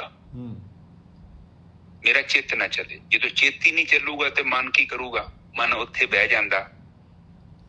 ਪਹਿਲਾਂ ਚਿੱਤ 'ਚ ਕੁਝ ਆਉਂਦਾ ਹੈ, ਫਿਰ ਮਨ ਉਹਨੂੰ ਫੜਦਾ ਹੈ, ਫਿਰ ਉਹਦੇ ਲਾਗੇ ਫਿਰ ਇੱਕ ਹੋਰ ਤੁਹਾਡੇ ਅੰਦਰ ਚੇਤਨਾ ਬੈਠੀ, ਉਹ ਤੁਹਾਨੂੰ ਕਹਿੰਦੀ ਛੱਡ ਚਰਨਜੀਤ, ਇਹ ਕਿੱਥੇ ਵਿਚਾਰਾਂ ਚ ਉਲਝੇ ਆ। ਤੁਹਾਨੂੰ ਵੇਖੋ, ਤੁਸੀਂ ਤੁਹਾਡੇ ਨਾਲ ਕਈ ਵਾਰੀ ਹੋਇਆ ਹੋਵੇਗਾ ਵਿਜੇ ਸਾਹਿਬ। ਬਿਲਕੁਲ ਬਿਲਕੁਲ ਹੁੰਦਾ। ਆਪਾਂ ਕਦੇ ਉਲਝੇ ਹੁੰਦੇ ਨਾ ਐਵੇਂ ਹੀ, ਕਿਸੇ ਨੇ ਕਹਿਤਾ ਉਹ ਮੈਂ ਨਹੀਂ ਕਰਦਾ ਤੁਹਾਡਾ ਕੰਮ, ਜਾਂ ਤੁਸੀਂ ਕੰਮ ਕਿਹਾ ਵਾ ਕਿਸੇ ਨੂੰ, ਅਗਲੇ ਨਹੀਂ ਕੀਤਾ, ਹੁਣ 4-5 ਘੰਟੇ ਹੋ ਗਏ ਆ, ਤੁਹਾਡੇ ਅੰਦਰ ਜਿਹੜੀ ਹਉਮੈ ਉਹ ਪ੍ਰਗਟ ਹੋਣ ਲੱਗ ਪੈਂਦੀ ਆ। ਫਿਰ ਤੁਸੀਂ ਸੋਚਦੇ ਯਾਰ ਕੰਮ ਕੀਤਾ ਹੀ ਨਹੀਂ, ਮੈਂ ਕਿਹਾ ਤਾਂ ਕਹਿ ਬੜਾ, ਇਹ ਬੰਦੇ ਤੇ ਮੇਰੇ ਫਲਾਣੇ ਅਹਿਸਾਨ ਆ, ਇਹ ਭੁੱਲ ਗਿਆ ਸਾਰੀਆਂ ਗੱਲਾਂ। ਅੰਦਰੋਂ ਆਉਂਦਾ ਨਾ ਮਰੋੜਾ ਜਿਹਾ ਨਿਜਾ ਸਾਹਿਬ। ਬਿਲਕੁਲ। ਮੈਸੇਜ ਕੀਤਾ ਸੀ WhatsApp ਤੇ, ਵੇਖ ਵੀ ਲਿਆ, ਹੋਰ ਮੈਸੇਜ ਪੜ੍ਹੀ ਜਾਂਦਾ, ਪਰ ਮੇਰਾ ਮੈਸੇਜ ਨਹੀਂ ਪੜ੍ਹਦਾ। ਹਉਮੈ ਅੰਦਰੋਂ ਉਹ ਬੜਾ ਆ ਜਾਂਦਾ ਹੌਲੀ ਹੌਲੀ, ਉਹ ਮੇਰੇ ਵਰਗਾ ਬੈਠਾ। ਹੁਣ ਅਗਲਾ ਕੀਤਾ, ਇਹ ਕਿਉਂ ਫੋਨ ਕਰ ਰਹੇ ਨੇ ਮੈਨੂੰ? ਹਾਂਜੀ, ਤੇ ਉਹ ਉੱਥੇ ਵਿਸ਼ਾ ਇਹ ਹੁੰਦਾ ਕਿ ਆਪਾਂ ਆਤਮਾ 'ਚ ਜਾਣਾ ਹੈ। ਹਰ ਦਿਨ ਤੁਸੀਂ ਜਾਣਾ ਹੈ ਉੱਥੇ। ਪਲੀਜ਼ ਉੱਥੇ ਜਦੋਂ ਤੁਹਾਨੂੰ ਟਾਈਮ ਮਿਲੇ 10-15 ਮਿੰਟ 20 ਮਿੰਟ, ਔਰ ਇਹ ਕਿਸੇ ਲਈ ਨਹੀਂ ਜਾਣਾ, ਨਾ ਤੇ ਮੇਰੇ ਲਈ ਜਾਣਾ, ਨਾ ਨਿੱਜਰ ਸਾਹਿਬ ਲਈ ਜਾਣਾ, ਤੁਸੀਂ ਆਪਣੇ ਲਈ ਜਾਣਾ। ਉੱਥੇ ਉਸ ਕੋਲ ਜਾ ਕੇ ਆਪਣੀ ਹਾਜ਼ਰੀ ਲਵਾਉਣੀ ਹੈ ਬਸ। ਔਰ ਹਾਜ਼ਰੀ ਤੁਹਾਡੀ ਉਦੋਂ ਲੱਗੂਗੀ ਜਦੋਂ ਤੁਸੀਂ ਨਿਰਵਿਚਾਰ ਹੋਵੋਗੇ। ਉਸ ਤੋਂ ਪਹਿਲਾਂ ਕੇਵਲ ਤੁਸੀਂ ਬੂਹੇ ਦੇ ਬਾਹਰ ਬੈਠੇ ਜੋ, ਹਜੇ ਅੰਦਰ ਆਉਣ ਨਹੀਂ ਦਿੱਤਾ ਆਤਮਾ ਨੇ ਤੁਹਾਨੂੰ, ਕਿਉਂਕਿ ਇਹ ਆਤਮਾ ਦੀ ਮਰਜ਼ੀ ਹੈ। ਇਹ ਵੀ ਗੱਲ ਯਾਦ ਰੱਖਿਓ, ਆਤਮਾ ਦੀ ਮਰਜ਼ੀ ਹੈ। ਬਾਣੀ ਕਹਿੰਦੀ ਆ ਆਵਣ ਦਵੇ ਤੇ ਮੈਂ ਆਵਾਂ। ਆਵਣ ਦੇ ਤਾਂ ਆਵਾਂ। ਬਿਲਕੁਲ ਸਹੀ ਗੱਲ ਹੈ। ਕੋਈ ਆਪਾਂ ਤੇ ਜਾ ਕੇ ਖਲੋਤੇ ਆ, ਇਹ ਕਹਿਣਾ ਚਾਹੁੰਦੇ ਆ ਮੇ ਆਈ ਕਮ ਇਨ ਸਰ। ਮੈਨੂੰ ਸਕੂਲ ਦੀ ਗੱਲ ਚੇਤੇ ਆ ਗਈ, ਮੇ ਆਈ ਕਮ ਇਨ ਸਰ। ਉਹ ਕੋ ਕਹਿੰਦਾ ਵਾ ਨਹੀਂ ਰੁਕੋ, ਅਜੇ ਹੱਥ ਖੜਾ ਕਰਦਾ, ਬੋਲਦਾ ਵੀ ਨਹੀਂ ਉਹ ਨਿਜਰ ਸਾਹਿਬ। ਬਿਲਕੁਲ। ਟੀਚਰ ਕਹਿੰਦਾ ਨੋ, ਬਸ ਨੋ, ਹੱਥ ਦਾ ਮਤਲਬ ਸੱਜਣਾ ਬਾਹਰ ਖਲੋ। ਉੱਥੇ ਖਲੋਤੇ ਰਹੋ। ਹੁਣ ਉਹਦੀ ਮਰਜ਼ੀ ਹੈ, ਹੁਣ ਬੈਠਾ ਤੇ ਇਕੱਲਾ ਹੀ ਆ। ਉਹ ਕਵੇ ਕਿ ਹੁਣੇ ਆ ਜਾ, ਨਾ ਆਉਣ ਦਵੇ ਤਾਂ ਭਾਵੇਂ 3 ਘੰਟੇ ਨਾ ਆਉਣ ਦਵੇ, ਕੀ ਕਰ ਲੋਗੇ? ਕਿਉਂਕਿ ਕੰਧ ਟੱਪ ਕੇ ਤੇ ਤੁਸੀਂ ਵੜ ਨਹੀਂ ਸਕਦੇ। ਆਤਮਾ ਦਾ ਆਤਮਾ 'ਚ ਹੈਗੇ, ਉੱਥੇ ਆਤਮਾ ਦੇ ਕੋਲ ਜਾਣਾ ਹੈ, ਉੱਥੇ ਆਪਣੀ ਹਾਜ਼ਰੀ ਲਵਾਓ ਬਸ। ਉਹ ਜਿੱਦਣ ਉਹਨੇ ਤੁਹਾਨੂੰ ਆਸ਼ੀਰਵਾਦ ਦੇ ਦਿੱਤਾ, ਤੁਹਾਨੂੰ ਸਭ ਤੋਂ ਪਹਿਲਾਂ ਨਿਰਵਿਚਾਰ ਸਮਾਧੀ ਦੇ ਦੇਣੀ ਆ, ਤੇ ਫਿਰ ਤੁਸੀਂ ਕਹਿਣਾ ਕਿ ਆਵਣ ਦਵੇ ਤੇ ਆਵਾਂ, ਉਹਨੇ ਮੈਨੂੰ ਸੱਦ ਲਿਆ। ਬਹੁਤੀਆਂ ਗੱਲਾਂ ਕਰਨ ਦੀ ਲੋੜ ਹੀ ਨਹੀਂ, ਇੱਕ ਛੋਟੀ ਜੀ ਗੱਲ ਹੈ। ਜਿੱਦਣ ਤੁਸੀਂ ਨਿਰਵਿਚਾਰ ਹੋ ਗਏ, ਤੁਸੀਂ ਕਹਿ ਲਓ ਕਿ ਪ੍ਰਮਾਤਮਾ ਨੇ ਆਪਣੇ ਘਰ ਦੀ ਐਂਟਰੀ ਦੇ ਦਿੱਤੀ ਜੋ ਤੁਹਾਨੂੰ ਬੜੀ ਤੁਸੀਂ ਉਦੋਂ ਕਿਤੇ ਲੱਡੂ ਵੰਡੋ, ਬਰਫੀਆਂ ਵੰਡੋ, ਇਹ ਬਹੁਤ ਵੱਡਾ ਕੰਮ ਹੋ ਗਿਆ ਜੀ। ਉਸ ਤੋਂ ਅੱਗੇ ਤੇ ਯਾਤਰਾ ਹੀ ਕੁਛ ਨਹੀਂ ਹੈ ਨਿੱਜਰ ਸਾਹਿਬ। ਕਿਸੇ ਨੂੰ ਨਹੀਂ, ਆਪ ਖੁਸ਼ੀ ਮਨਾਓ ਕਿ ਉਹ ਜਿਹੜਾ ਦਰਵਾਜ਼ਾ ਗਵਾਚਿਆ ਸੀ ਅਨੰਤ ਜਨਮਾਂ ਤੋਂ, ਉਹ ਮਿਲ ਗਿਆ। ਔਰ ਜਿਹੜਾ ਉੱਥੇ ਪਹੁੰਚ ਗਿਆ, ਆ ਸਾਰੀ ਅਵਸਥਾ ਉਹਦੇ ਮਨ ਦੀ ਹੈ। ਸੰਤੋਖ ਆ ਜਾਣਾ ਉਹਦੇ ਜੀਵਨ 'ਚ ਜੀ, ਅੰਮ੍ਰਿਤ ਆ ਜਾਏਗਾ, ਸੱਚ ਦਾ ਨਾਮ ਉਹਦੇ ਜੀਵਨ 'ਚ ਪ੍ਰਗਟ ਹੋ ਜਾਏਗਾ ਜੀ, ਤੇ ਤੁਹਾਡੇ ਸਾਰੇ ਬੰਧਨ ਕੱਟੇ ਜਾਣੇ, ਤੁਹਾਨੂੰ ਖੁਦ ਪਤਾ ਲੱਗ ਜਾਣਾ ਕੱਟੇ ਗਏ। ਤੇ ਇਹ ਜਿਹੜੀ ਦਾਤ ਹੈ ਕੋਈ ਬਦਲਾ ਲੈਂਦਾ ਜੀ। ਨਾਮ ਤਨ ਇਸ ਤਰ੍ਹਾਂ ਨਾਮ ਤਨ ਇਕੱਠਾ ਹੁੰਦਾ ਹੈ। ਨਾਮ ਤਨ ਆਖਰੀ ਲਿਖਿਆ, ਗੁਰ ਪ੍ਰਸਾਦ ਕਿਨੇ ਵਿਰਲੇ ਹਰ ਤਨ ਖਾਟੀਏ। ਹਾਂ ਤੇ ਖੱਟਦਾ। ਅੱਜ ਦੀ ਵਿਚਾਰ ਫਿਰ ਲੰਮੇ ਹੋ ਗਈ ਕਿਉਂਕਿ ਉਹ ਤੁਹਾਨੂੰ ਪਤਾ ਹੈ ਟੌਪਿਕ ਏਦਾਂ ਦਾ ਵਾ, ਜਿੰਨਾ ਮਰਜ਼ੀ ਬੋਲ ਲਈਏ ਲਫ਼ਜ਼ਾਂ ਦੇ ਵਿੱਚ ਉਨੀ ਪਾਵਰ ਨਹੀਂ ਆ, ਥੋੜਾ ਹੀ ਇਕੱਠਾ ਹੁੰਦਾ ਹੈ। ਤੇ ਮੈਂ ਤੇ ਇਸ ਨੂੰ ਹਾਜ਼ਰੀ ਸਮਝੋ ਕਿ ਮੇਰੀ ਕਬੂਲ ਕਰੋ। ਅੱਜ ਦੀ ਵਿਚਾਰ ਇੱਥੇ ਸਮਾਪਤ। ਹਾਂਜੀ ਵੀਰ ਜੀ। ਵੀਰ ਜੀ ਇੱਕ ਅਰਦਾਸ ਕਰਵਾਉਣੀ ਸੀ। 4 ਮਹੀਨੇ ਦਾ ਪੋਤਾ ਹੈ, ਉਹਨੂੰ ਮਾਤਾ ਨਿਕਲ ਆਈ ਹੈ ਅੱਜ। ਸਾਨੂੰ ਇਸ ਚੀਜ਼ ਦਾ ਪਤਾ ਨਹੀਂ ਸੀ ਤੇ ਸਾਡੀ ਕਮਲ ਹੀ ਨੇ ਦੱਸਿਆ ਕਿ ਵੀ ਮਾਤਾ ਨਿਕਲੀ ਹੈ। ਹਾਂਜੀ ਕੋਈ ਨਹੀਂ, ਕਰ ਦਿੰਦੇ ਅਰਦਾਸ ਜੀ। ਠੀਕ ਹੈ ਵੀਰ ਜੀ। ਓਕੇ। ਇੱਕ ਓਮਕਾਰ ਸਤਨਾਮ ਕਰਤਾ ਪੁਰਖ ਨਿਰਭਉ ਨਿਰਵੈਰ ਅਕਾਲ ਮੂਰਤ ਅਜੂਨੀ ਸੈਭੰ ਗੁਰ ਪ੍ਰਸਾਦ। ਫਿਰ ਮੇਰੇ ਪਿਤਾ ਗਰੀਬ ਨਵਾਜ ਬਾਣੀ ਪੜ੍ਹਦੇ ਆ, ਵਿਚਾਰ ਕਰਦੇ ਆ, ਬਾਣੀ ਸਰਵਣ ਕਰਦੇ ਆ। ਅਨੇਕਾਂ ਪ੍ਰਕਾਰ ਦੀਆਂ ਭੁੱਲਾਂ ਤੇ ਗਲਤੀਆਂ ਹੋ ਗਈਆਂ, ਨਿਦਾਨ ਬੱਚੇ ਸੁਣ ਕੇ ਮਾਫ ਕਰੋ ਤੇ ਕੁਝ ਤੇ ਸਪਸ਼ਟ ਬਾਣੀ ਪੜ੍ਹਨ ਦੀ ਆਗਿਆ ਬਖਸ਼ਣੀ। ਆਈ ਸੰਗਤ ਦੀ ਹਾਜ਼ਰੀ ਆਪਣੇ ਦਰ ਤੇ ਪ੍ਰਵਾਨ ਕਰ। ਵਾਹਿਗੁਰੂ ਜੀ ਕਾ ਖਾਲਸਾ, ਵਾਹਿਗੁਰੂ ਜੀ ਕੀ ਫਤਿਹ। ਮੇਰੇ ਪਿਤਾ ਜੀ ਇੱਕ ਅਰਦਾਸ ਆਈ ਹੈ ਇੱਕ ਛੋਟੇ ਬੱਚੇ ਦੀ, ਆਪ ਉਹਨਾਂ ਨੂੰ ਦੀਨ ਰੋਗਤਾ ਬਖਸ਼ੋ, ਤੰਦਰੁਸਤੀ ਬਖਸ਼ੋ, ਔਰ ਉਹਨਾਂ ਦੇ ਜਿਹੜਾ ਸਰੀਰ ਹੈ ਇਸ ਬਿਮਾਰੀ ਦੇ ਜਿਹੜੇ ਦਾਗ ਪੈਂਦੇ ਹਨ ਉਸ ਤੋਂ ਬਚਿਆ ਰਵੇ ਮੇਰੇ ਮਾਲਿਕ। ਵਾਹਿਗੁਰੂ ਜੀ ਕਾ ਖਾਲਸਾ, ਵਾਹਿਗੁਰੂ ਜੀ ਸਾਹਿਬ ਦੀ ਵੀ ਅਰਦਾਸ। ਹਾਂਜੀ ਮਾਤਾ ਜੀ ਦੀ, ਮੇਰੇ ਪਿਤਾ ਮਾਤਾ ਜੀ ਦੀ ਅਰਦਾਸ ਹੈ, ਆਪ ਇਹਨਾਂ ਨੂੰ ਤੰਦਰੁਸਤੀ ਬਖਸ਼ੋ, ਦੇਨ ਰੋਗਤਾ ਬਖਸ਼ੋ, ਜੋ ਵੀ ਸਰੀਰ 'ਚ ਕਸ਼ਟ ਹੈ ਉਹਨੂੰ ਕਸ਼ਟ ਨੂੰ ਦੂਰ ਕਰੋ, ਤਾਂ ਜੋ ਇੱਕ ਆਪਣਾ ਜੀਵਨ ਚੰਗੀ ਤਰ੍ਹਾਂ ਬਤੀਤ ਕਰਨਾ, ਆਪ ਜੀ ਦੀ ਭਗਤੀ ਕਰ ਸਕਣ। ਇੱਕ ਮੇਰੇ ਪਿਤਾ ਹੋਰ ਅਰਦਾਸ, ਇੱਕ ਮਾਤਾ ਦੀ ਅਰਦਾਸ, ਉਹ ਹਸਪਤਾਲ 'ਚ ਐਡਮਿਟ ਨੇ, ਆਪ ਜਾਨੀ ਜਾਣ ਜੋ ਉਹਨਾਂ ਨੂੰ ਵੀ ਦੇਨ ਰੋਗਤਾ ਬਖਸ਼ੋ, ਪਈਆਂ ਗਲਤੀਆਂ ਦੀ ਮਾਫੀ ਦਿਓ ਮੇਰੇ ਮਾਤੇ। ਵਾਹਿਗੁਰੂ ਜੀ ਕਾ ਖਾਲਸਾ, ਵਾਹਿਗੁਰੂ ਜੀ ਕੀ ਫਤਿਹ। ਵਾਹਿਗੁਰੂ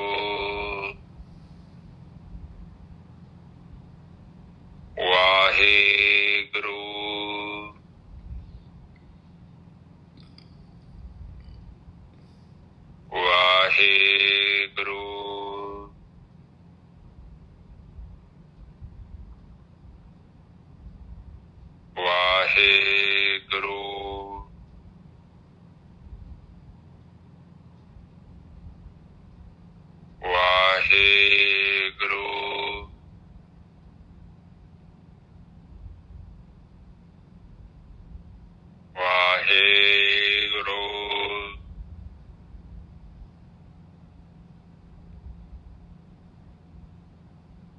ਵਾਹਿਗੁਰੂ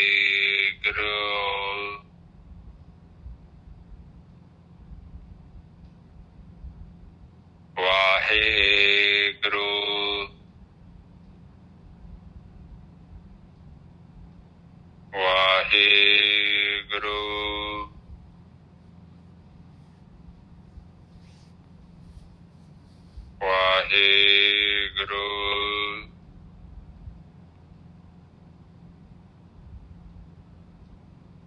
ਵਾਹਿਗੁਰੂ ਵਾਹਿਗੁਰੂ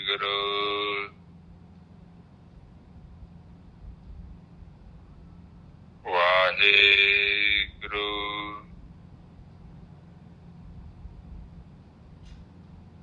ਵਾਹਿਗੁਰੂ ਵਾਹਿਗੁਰੂ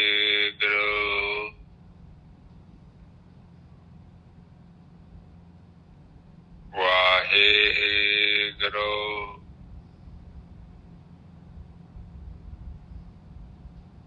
ਵਾਹਿਗੁਰੂ ਵਾਹਿਗੁਰੂ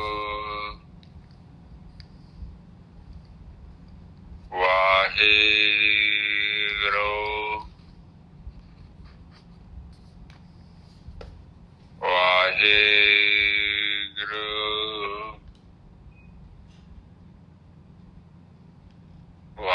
ਵਾਹਿਗੁਰੂ